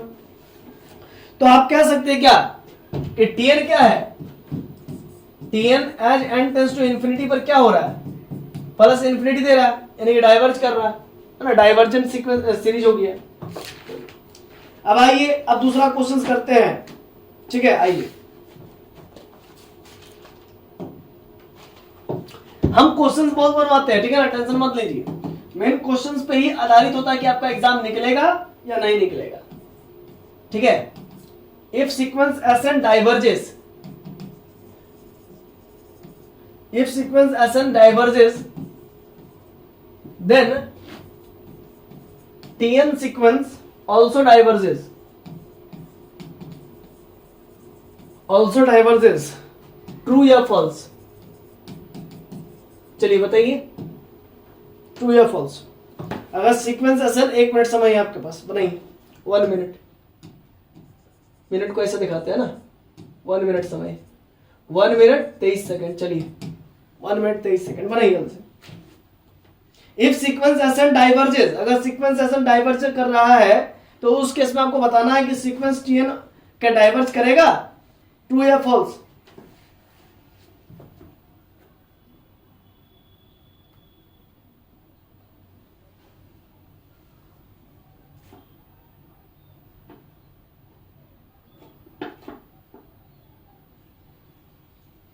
बताइए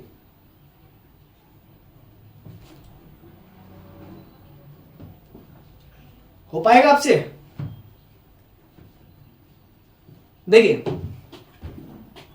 एक बात समझिएगा, सीक्वेंस एसन कैसे बनेगा। सीक्वेंस एसन बनता है S1, S2, S3, dot dot dot dot dot dot, ठीक है ना, इस प्रकार से बनता है। फिर यहां पर एसन भी होता है, थोड़ा सा हिंट्स कर रहे हैं आप लोग को, फिर आप लोग बनाएंगे, टेंशन मत लीजिए। ये इस प्रकार सीक्वेंस एसन होता है। थोड़ा सा मैं आपको और हिंट्स कर दे रहा हूं सॉल्यूशन में, ठीक है, थोड़ा ही ज्यादा नहीं। अब सीक्वेंस एसन डाइवर्जेंट कब होता है, अब सोचिए जरा, डाइवर्ज कब होता है सीक्वेंस, जब या तो वो प्लस इंफिनिटी आ जाए, है ना सीक्वेंस, है ना, या फिर वो माइनस इंफिनिटी आ जाए सीक्वेंस। सीक्वेंस एसन डाइवर्ज करना बोल रहा है, तो डाइवर्ज कब करेगा, सीक्वेंस एसन डाइवर्ज कब करेगा, जरा सोचिए। Sequence S n as a n tends to infinity, as a n tends to infinity, अगर फाइनाइट सम ना आए, है ना, अगर मान के चलिए limit n tends to infinity, sequence S n finite sum ना है ना, finite not equal to finite sum, not equal to finite sum, finite value या finite number not equal to finite, है ना, या फिर ऐसा आ जाए, ऐसा आ जाए, प्लस इंफिनिटी आ जाए या फिर माइनस इंफिनिटी आ जाए, तो इसको सीक्वेंस को क्या कहेंगे, सीक्वेंस एसन को कहेंगे डाइवर्जेंट कहेंगे। क्या कहेंगे, डाइवर्जेंट। और एक केस होता है डाइवर्जेंट का, और एक केस होता है डाइवर्जेंट का, अगर सीक्वेंस एसन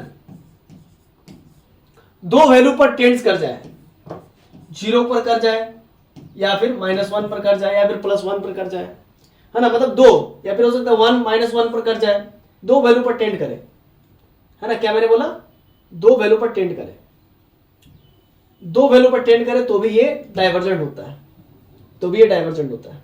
आपको मालूम होगा, आपने सीक्वेंस में पढ़ा होगा, ठीक है। चलिए बताने की कोशिश कीजिए कि क्या होगा। आप लोग समय तो दिए हैं, बनाइए।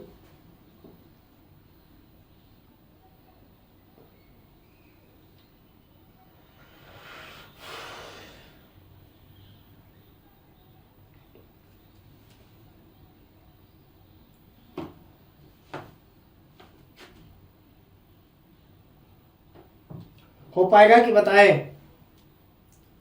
कमेंट कीजिए जल्दी से। देखिए अब सीक्वेंस एसएन को हम इस प्रकार से बनाते हैं, जरा समझिएगा। हम 1 ले लेते हैं, फिर -1 ले लेते हैं, फिर +1 ले लेते हैं, फिर -1 ले लेते हैं, फिर +1 ले लेते हैं, फिर -1 ले लेते हैं, फिर डॉट डॉट डॉट डॉट। तो ये चला, ये सीक्वेंस एसएन है। सीक्वेंस एसएन का जनरल टर्म तब क्या होगा? -1 के पावर n, है ना।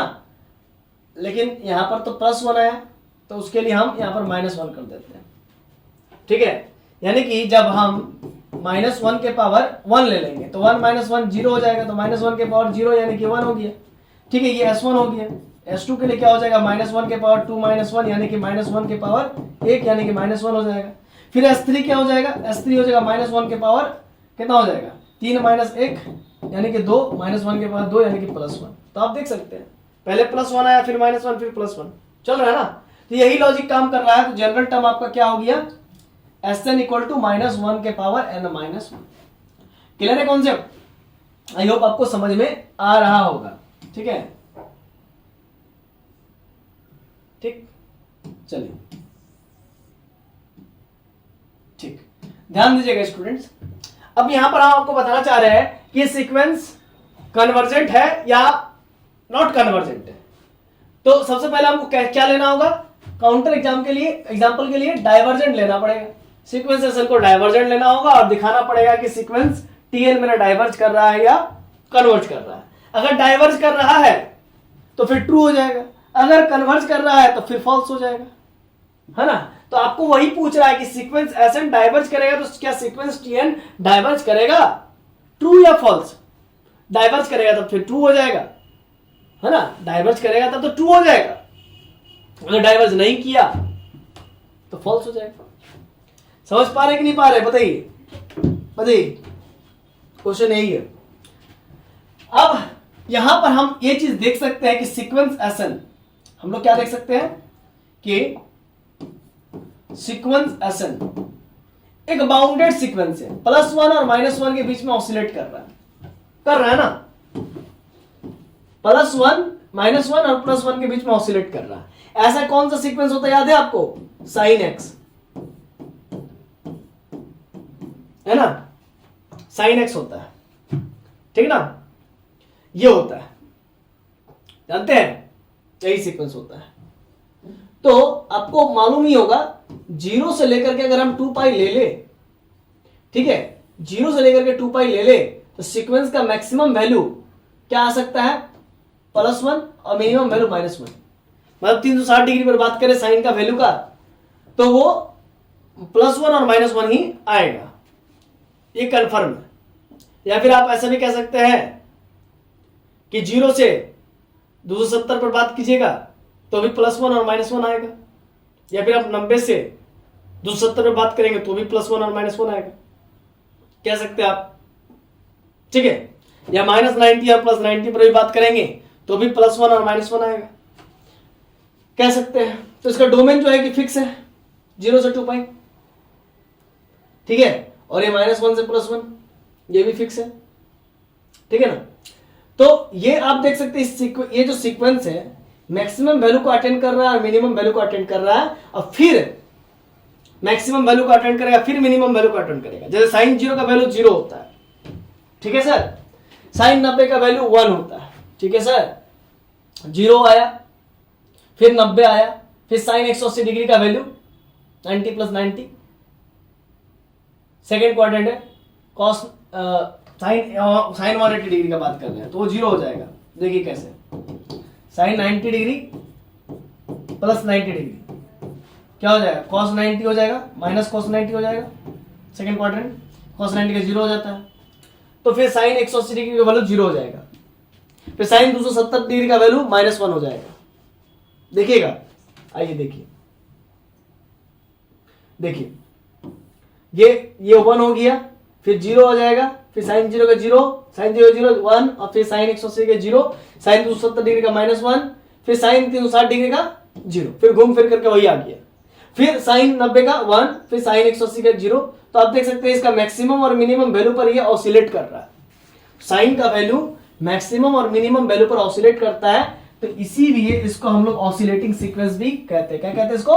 ऑसिलेटिंग सीक्वेंस भी कहते हैं। आपको मैंने पढ़ाया है, सीक्वेंस जब पढ़ा रहा था तब।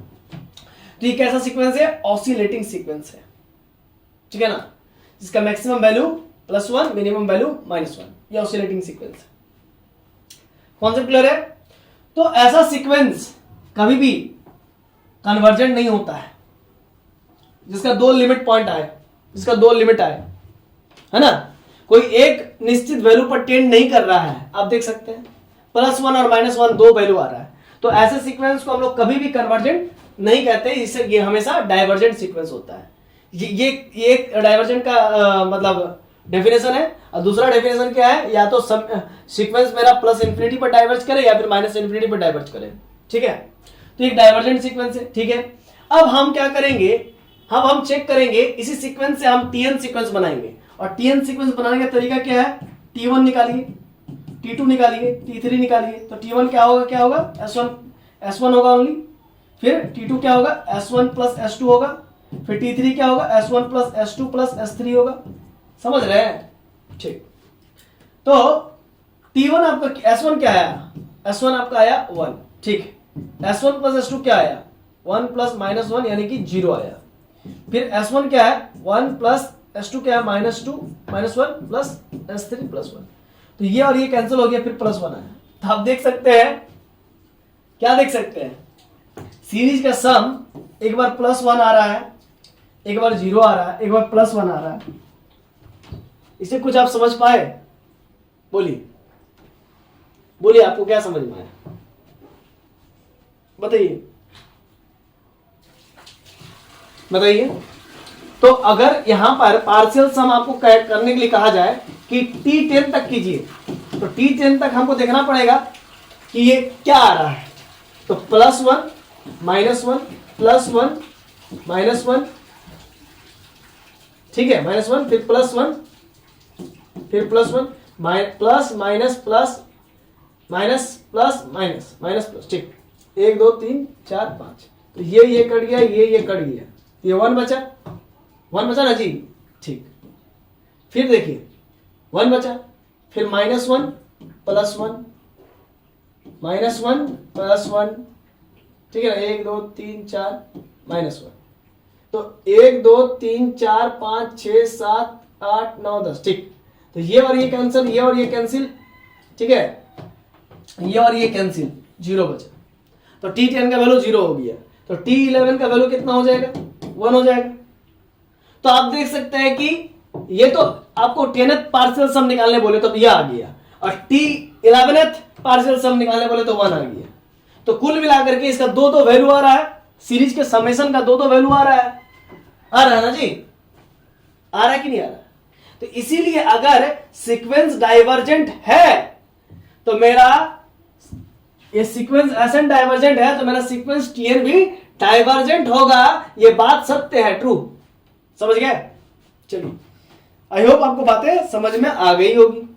आइए इसका एक बढ़िया से लिख लीजिएगा नोट करके कि सिंस सीक्वेंस एसएन डाइवर्जेस, अगर सीक्वेंस मेरा ओरिजिनल सीक्वेंस यानी कि जनरेटिंग सीक्वेंस ही डाइवर्ज करेगा, तो उससे उस सीक्वेंस के मदद से नया सीक्वेंस अगर बनाओगे ना, है ना, नया सीक्वेंस अगर बनाओगे तो वो भी क्या होगा? डाइवर्जेंट ही होगा, वो भी डाइवर्जेंट ही होगा।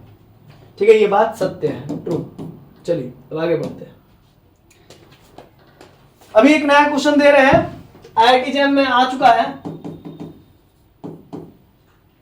ठीक है, TIFR वगैरह में बहुत आता है, Tata institute of technology, TFIR, N-1 N-2 sorry N+2 N-3 N+1 N+1। चलिए इसका समेशन निकालिए, पता कीजिए क्या होगा इसका आंसर। आपको दे रहे हैं 2 मिनट 33 सेकेंड। चलिए बनाइए, N-1 N+2 N-3 N+1, इसका समेशन निकालिए। तो देखे जरा कितना आप लोग होशियार है, समेशन निकालिए जरा देखे।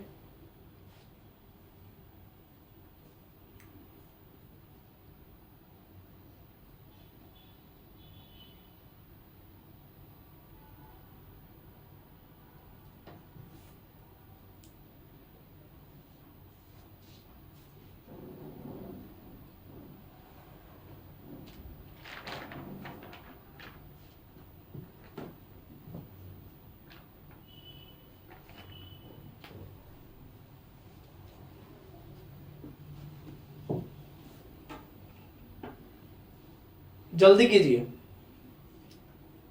टाइमिंग जो है उसी के अकॉर्डिंग।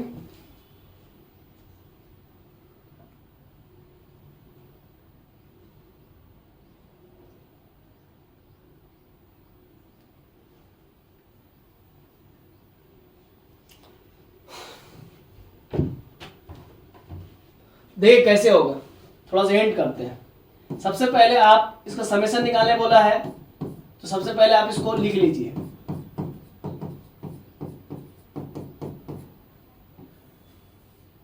ठीक है, लिख लिए। अब जितना भी डिनोमिनेटर वाला टर्म है उसको तोड़ लीजिए, ऐसे ऐसे कीजिएगा। देखिए 1 2 3 4 टर्म है तो उसको लिखिए, नीचे वाला टर्म को लिख दीजिए, फिर नीचे वाला टर्म को लिख दीजिए n+2, फिर नीचे वाले टर्म को लिख दीजिए n-3, फिर नीचे वाले टर्म को लिख दीजिए n+1। समझ गए? अब करना क्या है जरा समझिएगा। अब हमको इस वाले टर्म का न्यूमरेटर चाहिए, ऊपर वाला चाहिए। तो ऊपर वाला चाहिए तो उसके लिए क्या करेंगे, देखिए n का वैल्यू 1 पुट करेंगे। क्या पुट करेंगे? 1 पुट करेंगे। ठीक है, तो जिसमें देखिए n का वैल्यू यहाँ पर 1 पुट करने पर ये 0 हो जाएगा, तो इसमें नहीं पुट करेंगे, बाकी और का पुट करेंगे। तो n का वैल्यू 1 पुट करने पर कितना आएगा, बोलिए कितना आ जाएगा? 1 बाई, बताइए 1 + 2 3, ठीक है 3, और ये 1 - 2 1 - 2 1 + 1 कितना आ गया, बताइए 3, कितना आ गया -2 -1, और ये 2 कितना आ जाएगा, -6 आ जाएगा। समझ पा रहे हैं ना? n का वैल्यू अगर हम 1 पुट करेंगे, समझ पा रहे हैं, यहाँ पर 1 पुट करेंगे, 1 पुट करेंगे तो इसको छोड़ करके बाकी में पुट करेंगे। n का वैल्यू 1 पुट किए तो 1 + 2 3, 1 माइनस यहाँ पर 3 है ना, एक मिनट मिस्टेक हो रहा है, फिर देखिए यहाँ पर हम पुट करेंगे 1, इसको छोड़ करके जिसमें पुट कर रहे हैं, जैसे n का वैल्यू यहाँ पर 1 पुट करने में 0 हो जाएगा ना, तो इसको नहीं पुट करेंगे, बाकियों को पुट करेंगे। तो देखिए क्या होगा, ठीक है ना, इसको हम हटा देते हैं ताकि आप कंफ्यूज ना हो। तो 1/1 + 2 1 + 1 - 3 1 + 1 कितना हो जाएगा, तो 1 + 2 3, 3 में 1 गया तो -2, और 1 और 1 2, कितना हो जाएगा 2 2 4 4 12 -12। तो इसके ऊपर 1 और नीचे हो जाएगा -12। समझ गए कॉन्सेप्ट? समझ गए ना कॉन्सेप्ट? तो इस प्रकार से अब देखिए n का वैल्यू आप क्या पुट कीजिएगा, जरा देखिए तो -2 पुट कीजिएगा, तब तो 0 होगा ना। तो इस पे नहीं पुट करना, बाकी में पुट करना, मतलब इसको छोड़ कर बाकी में पुट कर दीजिए, है ना। n का वैल्यू -2 तो पुट कीजिए यहाँ पर -2 -1, इसमें छोड़ देना है -2 -3 -2 + 1। ठीक है, अब कैलकुलेट कर लीजिए, -3 हो गया, 3 × 2 5 -5 हो गया, 2 में से 1 गया तो -1, कितना हो गया 3 × 5 15 15 × 15, तो माइनस प्लस और माइनस हो जाएगा, कितना हो जाएगा 1/15, और माइनस इधर लग जाएगा, है ना, 1/15 माइनस उधर लग जाएगा। ठीक है, अब जरा देखिए, अब n का मान आप पुट कीजिए, फिर पुट क्या कीजिएगा, n का मान 3 पुट कीजिएगा, तो 3 पुट कीजिए। तो जब 3 पुट कीजिएगा तो इसको छोड़ करके, ध्यान दीजिएगा, इसको छोड़ करके n का वैल्यू अगर आप 3 पुट कीजिए, 3 में से 1 है तो 2 डायरेक्ट लिख रहे हैं, 3 × 2 5, इसको छोड़ दिए 3 और 1 4, 2 × 5 = 10, 10 चौक 40, 1/40, 1/40। ठीक है, अब n का मान आपको क्या पुट करना है, n का मान आपको पुट करना है, 3 तो पुट कर दिया, आप -1 पुट करेंगे, दिस इंप्लाइड है। देखिए n का वैल्यू -1 पुट करेंगे ना, तो इसको छोड़ करके बाकी में पुट कर देंगे, देखिए इसको छोड़ देंगे। ठीक है, हम यहां पर 1 पुट कर देंगे, क्या पुट करना है -1, तो -1 पुट करेंगे तो कितना आ जाएगा, बताइए, वहां पर -1 पुट करेंगे, -1 -1 -2, फिर क्या -1 पुट करेंगे, -1 +2 +1 हो जाएगा। फिर क्या है, n का वैल्यू -1 -1 -3 -4, तो यहां पर तो पुट करना नहीं क्योंकि 0 हो जाएगा, है ना, तो छोड़ करके ये आपका हो गया -+ 4 दूनी का 8, ठीक है, -+, तो यहां पर हो जाएगा 1/8 प्लस, हो गया। क्या है तब, कुछ है नहीं ना। अब समेशन करना सर, समेशन करना है, समेशन कैसे करेंगे, तो बहुत ही सिंपल है। अब n का मान यहां से आप क्या स्टार्ट कीजिएगा, इसको समेशन करने के लिए हम आपको बताएंगे, है ना। तो अभी एक बात समझिएगा, एक इजी क्वेश्चन से मैं आपको बताने की कोशिश करूंगा ताकि आप चीजों को समझ पाओ, है ना, ताकि आप चीजों को बहुत अच्छे से समझ पाओ, ठीक है ना, ध्यान दीजिएगा, क्योंकि अभी इससे अगर आपको बताना स्टार्ट करेंगे तो आपको दिक्कत हो जाएगा। अभी तो मैंने आपको जस्ट समझाया कि ऐसा ऐसा फॉर्मेट होता है। एक क्वेश्चन में लेता हूं इजी वाला, तब आप इसको खुद से कर सकते हैं, घर में खुद से आप कीजिएगा इसको, ठीक है ना। इसके बाद कैसे आप समेशन करेंगे, मतलब इसका वैल्यू लिखना है ना आपको, समेशन लिखना है ना आपको, तो कैसे लिख पाएंगे, तो मैं उसका फॉर्मेट बताता हूं एक छोटा वाला क्वेश्चन लेकर के, तो आपको समझ में आ जाएगा। देखिए ध्यान दीजिए, क्वेश्चन है कुछ इस प्रकार से, डज, क्या, डज का मतलब होता है क्या, infinity n = 2 1/n × n-1 converges, क्या ये कन्वर्ज करेगा, कन्वर्ज करेगा तो क्या आएगा, समेशन का वैल्यू फाइनाइट सम आएगा, आएगा ना। चलिए इसके लिए हम आपको देते हैं 1 मिनट 11 सेकेंड, बनाइए बनाइए। देखिए अब क्या करते हैं,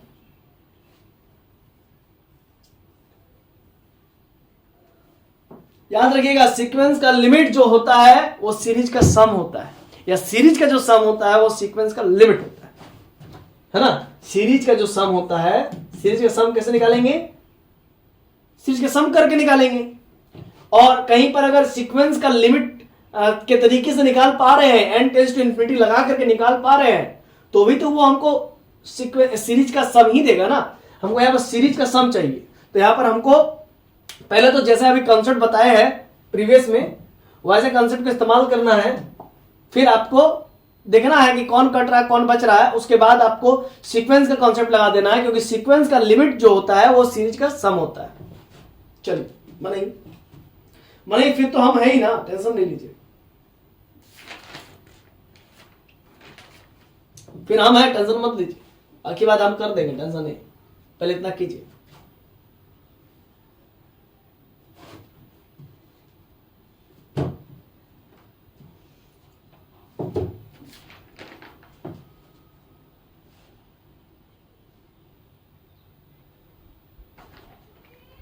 n का वैल्यू 2 से स्टार्ट है ना, याद रखिएगा इस बात को।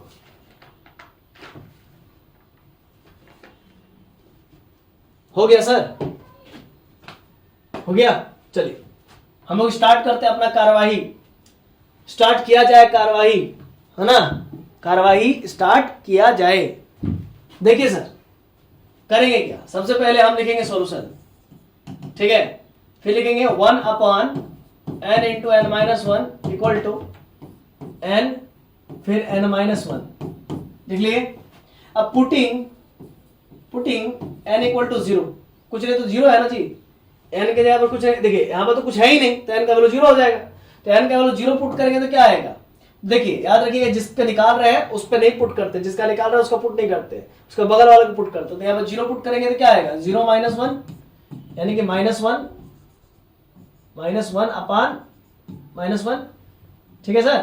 तो यहाँ पर हो गया 1/-1, ठीक है। अब सुनो, पुट का आओ, n का वैल्यू का पुट का आएगा 1 रखने पर ये 0 हो जाएगा, तो इस पे पुट का 1, n का वैल्यू 1 पुट का दिए, चलिए 1 पुट का देंगे, तो जैसे ही 1 पुट काएंगे,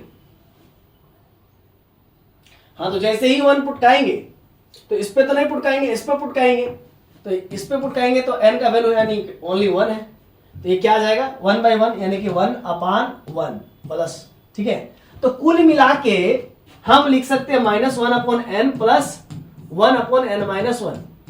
समझ गए सर। अब समझो आगे, अब हमें इसका सम निकालना है ना, इसका सम निकालना है ना। चलो लिखो, इसको लिखो, इन्फिनिटी n = 2 लिखो बाबू, अब बाबू बाबू n into N minus one, ठीक है। देखो रे बाबू, इन्फिनिटी n इक्वल टू 2। अब 1 upon N minus 1 upon N into N minus one को लिख सकते हैं माइनस ब्रैकेट लगा के minus 1 upon N plus 1 upon N minus one लिख सकते हैं ना, ठीक है सर। अब देखिए, अब यहां पर जरा समझिएगा, लॉजिक को समझिएगा। लॉजिक नहीं समझिएगा तो फिर मैजिक होगा ही नहीं। चलिए अब सम करना है तो सम करते हैं। तो सबसे पहले 2 रखना है ना, 2 रखना, 2 से स्टार्ट करना। चलिए -1/2 प्लस फिर कितना हो जाएगा यहाँ पर 2 - 1 कितना हो जाएगा 2 - 1, 2 में से 1 गया तो 1 ब्रैकेट डाल दो प्लस। फिर देखो बाबू 2 के बाद क्या आता है 3, 3 रखो 1/-1/3 अब प्लस 3 में से 1 गया तो 2, 3 में से 1 गया 2, समझ रहे हैं ना, 3 में से 1 गया तो 2। अब फिर प्लस, अब सुनो थोड़ा छोटा कर लेते हैं। चलो देखो देखो रे लड़का लोग, देखो अब हम लोग कितने कितने रखे 3 रख लिए ना, 3 अब 4 रखो -1/4 अब प्लस 4 में से 1 गया तो 3, 1/3 अब plus dot dot dot dot dot. देखो यहां पर -1 अपॉन n, लास्ट वाला तो -1 अपॉन n ही होगा, अब प्लस 1 अपॉन n माइनस 1 होगा, ठीक है। आप जरा समझना, कुछ कुछ कटेगा, कुछ कुछ कटेगा तो लड्डू बटेगा। देखो -1/2 से +1/2 कट गया, ठीक है। -1/3 से +1/3 कट गया। हमेशा कौन वाला कट रहा है, हमेशा कौन वाला कट रहा है, हम फिर से एक बार समझाना चाहेंगे। देखो देखो देखो, पहला से दूसरा कटा, पहला से दूसरे वाले का दूसरा कटा, पहला से दूसरे वाले का दूसरा कटा। फिर देखो इसका पहला से इसके इस सेकंड वाला इसका दूसरा वाला का दूसरा कटा, तो पहला से दूसरा कट रहा, पहला से दूसरा कट रहा, पहला से दूसरा कट रहा है ना। तो इसका दूसरा वाला किसी के पहले वाले से कट रहा होगा, समझ रहे ना। फिर समझा दे, फिर समझा दे। देखो इसका पहला वाला इसके दूसरे वाले का दूसरे वाले को काट रहा है, पहला वाला दूसरे वाले का दूसरा वाला को काट रहा है, तो इसका पहला वाला दूसरे वाले का दूसरा वाला काट रहा है ना। फिर इसका पहला वाला किसी का पहला वाला इसका दूसरे वाला काट देगा, काट दिया तो बचा कितना तो 1, इसका ही पहला वाला किसी दूसरे वाला से काट रहा होगा, तो बचा कितना 1 -1 अपॉन n, बचा ना इतना, ठीक है सर। अब हमें चाहिए इसका फाइनाइट सम, इसका फाइनाइट सम चाहिए ना। हाँ देखो यहां पर हम लोग करेंगे क्या, यहां पर देंगे 1, फिर देंगे 1 से नहीं देंगे 1/2 देंगे, फिर -1/3 देंगे, या माइनस कॉमन ले लेंगे, फिर 1/2 + 1/3 इतना करना पड़ेगा। मतलब कुछ इस प्रकार से देखो तो 1 माइनस कॉमन लेकर के 1/2 + 1/3 + 1/4 + 1/5 प्लस इस प्रकार से करना पड़ेगा, जोड़ना पड़ेगा। समझ पा रहे हैं ना, करना पड़ेगा ना, इसको जोड़ कर फिर 1 से माइनस करना पड़ेगा, बड़ा लेंदी हो जाएगा, बहुत समय टाइम टेकिंग हो जाएगा। तब उस समय हम अपना थ्योरी इस्तेमाल करेंगे, इसीलिए तो हम थ्योरी अच्छा से पढ़ाते हैं, थ्योरी इस्तेमाल करेंगे। थ्योरी कहता है कि सीक्वेंस का जो लिमिट आएगा वो सीरीज का सम आएगा, और सीरीज का जो सम आएगा वो सीक्वेंस का लिमिट आएगा।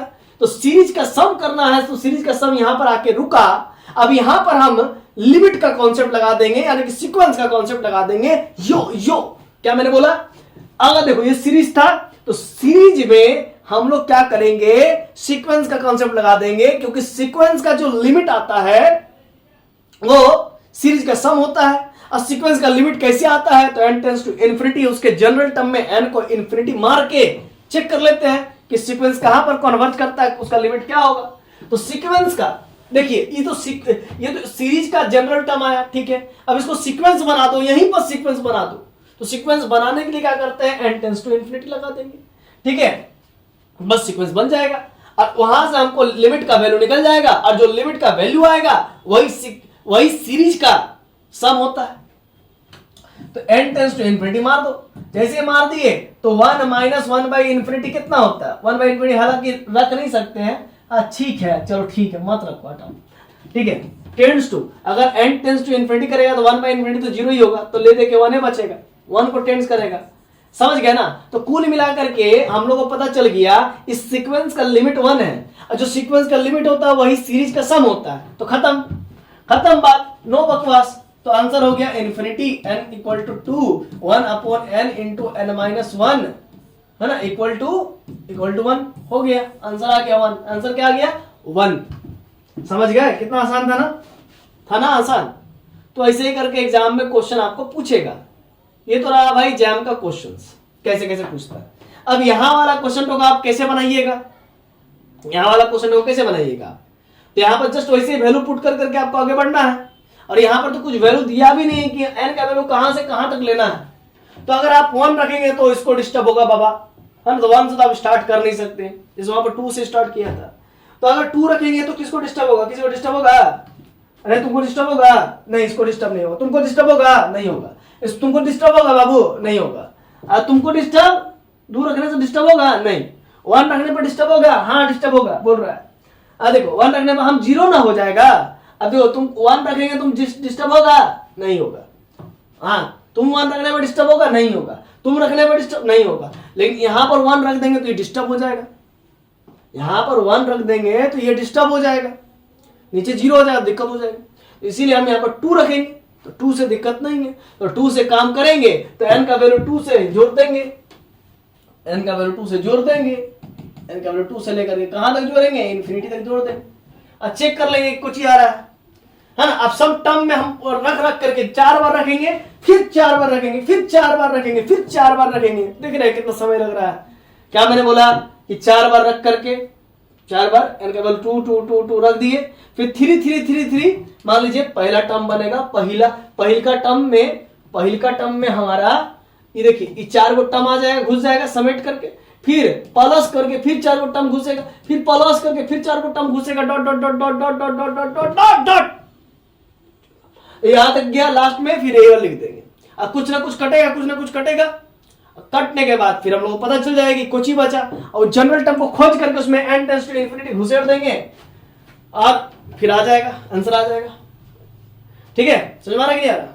कॉन्सेप्ट क्लियर हो रहा कि नहीं आ रहा? वही काम करना है। देखिए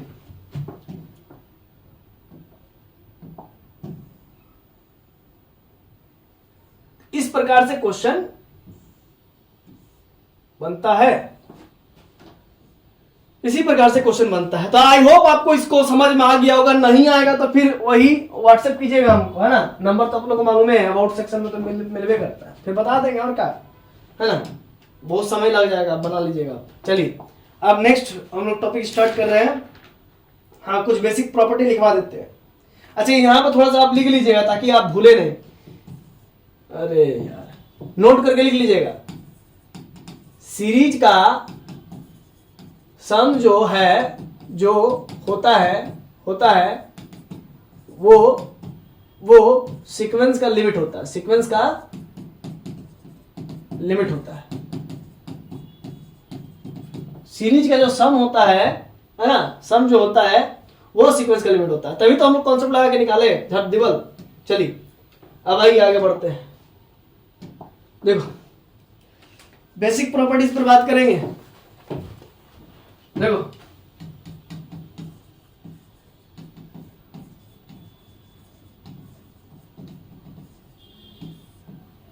बेसिक प्रॉपर्टीज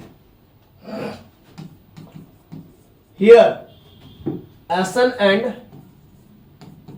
Tn आर बहुत आर लिखो ना यार, कच्ची लिख रहा है ना। बोथ आर इनफाइनाइट सीरीज, ये दोनों को ही हम इनफाइनाइट सीरीज मान लेंगे, ठीक है ना। बेसिक प्रॉपर्टीज क्या है? Here Sn and Tn both are infinite series, है ना। चलिए बेसिक प्रॉपर्टीज लिखिए, लिखवाना पड़ेगा ये सब। इफ sigma infinity n equal to 1 से लेकर के इन्फिनिटी Sn का वैल्यू Sn सीरीज का सम L1 आ रहा है, अब L1 आ रहा तो जाहिर सी बात है कि एसएन सीक्वेंस का लिमिट L1 आएगा एंड n इक्वल टू 1 से लेकर के इन्फिनिटी जाएगा और Tn सीरीज का सम जो है कि L2 आ रहा है, इसका मतलब Tn सीक्वेंस का लिमिट L2 आएगा। देन तब कोची कह रहा है, तब कह रहा है कि सिग्मा n इक्वल टू 1 से लेकर के इन्फिनिटी और Sn को अगर हम जोड़ दे, है ना, Tn के साथ, Sn सीरीज को Tn सीरीज के साथ जोड़ देंगे ना तो उसका वैल्यू कुछ ही हो जाएगा L1 प्लस L2 हो जाएगा, है ना। और कोई कहेगा कि माइनस कर दे, अरे दादा रे दादा, तो माइनस कर दो, कुछ दिक्कत है, माइनस कर देगा तो ये हो माइनस हो जाएगा, इधर हो माइनस हो जाएगा। समझ में आ रहा ना, कॉन्सेप्ट क्लियर है ना कि Sn सीरीज को Tn सीरीज के साथ जोड़ेंगे तो L1 प्लस L2 दोनों का समेशन आ जाएगा और माइनस करेंगे तो माइनस लग जाएगा, खत्म। चलिए अब दूसरा पॉइंट बात करेंगे, दूसरा प्रॉपर्टी लिखाएंगे इसका।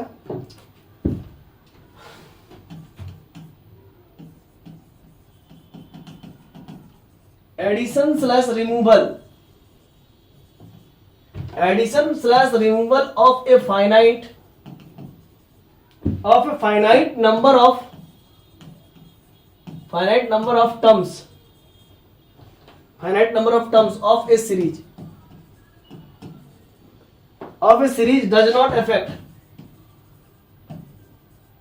does not affect the convergency slash divergency, समझाऊंगा, divergency of the series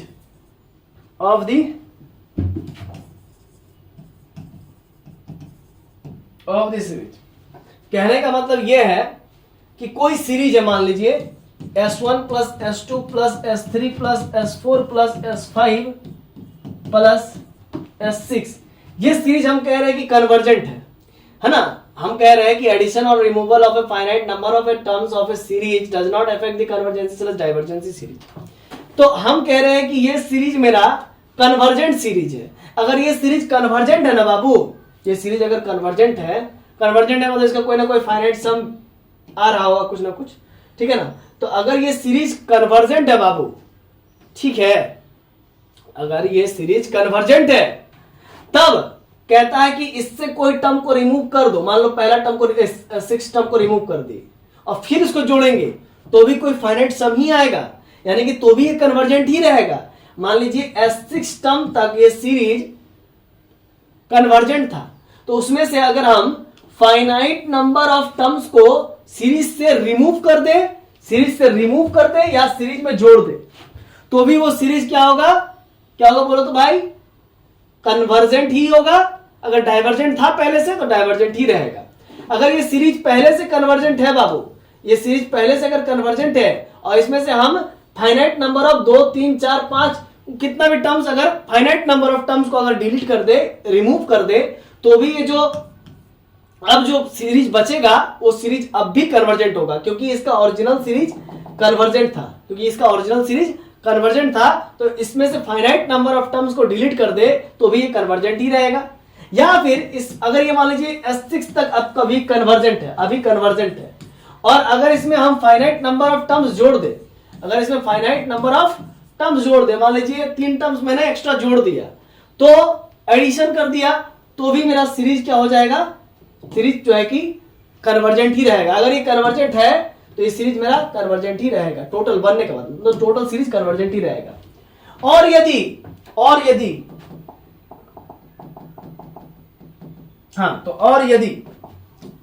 suppose कीजिए कि ये सीरीज, लॉजिक समझिएगा, ये सीरीज अभी मेरा डाइवर्जेंट है, मान लीजिए डाइवर्जेंट जब है तब इसमें से फाइनाइट नंबर ऑफ टर्म्स को हम डिलीट कर देना तो भी ये डाइवर्जेंट ही रहेगा। या फिर मान लीजिए ये सीरीज अभी डाइवर्जेंट है, अगर इसमें हम फाइनाइट नंबर ऑफ टर्म्स को जोड़ भी दे, या फिर फाइनाइट नंबर ऑफ टर्म्स को हम जोड़ भी दे, मान लीजिए हम 2 टर्म्स अपने मन से जोड़ दिए, तो भी ये डाइवर्जेंट ही रहेगा। तो यही कहना चाह रहा है पूरा प्रॉपर्टी। आई होप आपको बातें समझ में आ गई होगी, नहीं आए तो फिर हम क्या कर सकते हैं, ठीक है। देखिएगा, एक लिखवा दे रहे हैं कुछ। Tn n tends to infinity equal to, एक बात आप लोग जानते ही है, उसको फिर से एक बार लिख लीजिए, n equal to 1, Sn equal to finite value. अगर फाइनाइट वैल्यू आया तो दिस इंप्लाइड Tn को हम लोग क्या कहेंगे, Tn को क्या कहेंगे, कन्वर्ज, Tn कन्वर्ज कर रहा है कहेंगे, कन्वर्जेस कहेंगे, है ना। मैंने क्या कहा कि सीरीज का जो सम आया है, समझ रहे ना, सीरीज का जो सम आया है वो सीक्वेंस का लिमिट होगा। तो सीरीज का सम अगर फाइनाइट है तो मेरा सीक्वेंस Tn वो भी कन्वर्ज करेगा, क्योंकि उसका भी लिमिट कोई ना कोई फाइनाइट वैल्यू आ चुका होगा, है ना, कोई ना कोई फाइनाइट वैल्यू आ चुका होगा, तो इसलिए Tn सीक्वेंस भी कन्वर्ज कर रहा होगा। अगर सीरीज का सम फाइनाइट है तो सीक्वेंस भी कन्वर्ज करेगा। तो कुल मिला के ये बात हुआ कि कभी सीक्वेंस का आप लिमिट नहीं निकाल पा रहे हैं, सीक्वेंस का भी कभी अगर आप लिमिट नहीं निकाल पा रहे हैं तो सीरीज के सम की मदद से निकाल लीजिए, या फिर कभी अगर आप सीरीज का सम नहीं निकाल पा रहे हैं तो सीक्वेंस के कॉन्सेप्ट से, लिमिट निकालने के कॉन्सेप्ट से वो निकाल लीजिए, फिर वहां से आप सीरीज का सम बता दीजिए, ये सब काम आता है। ठीक है, चलिए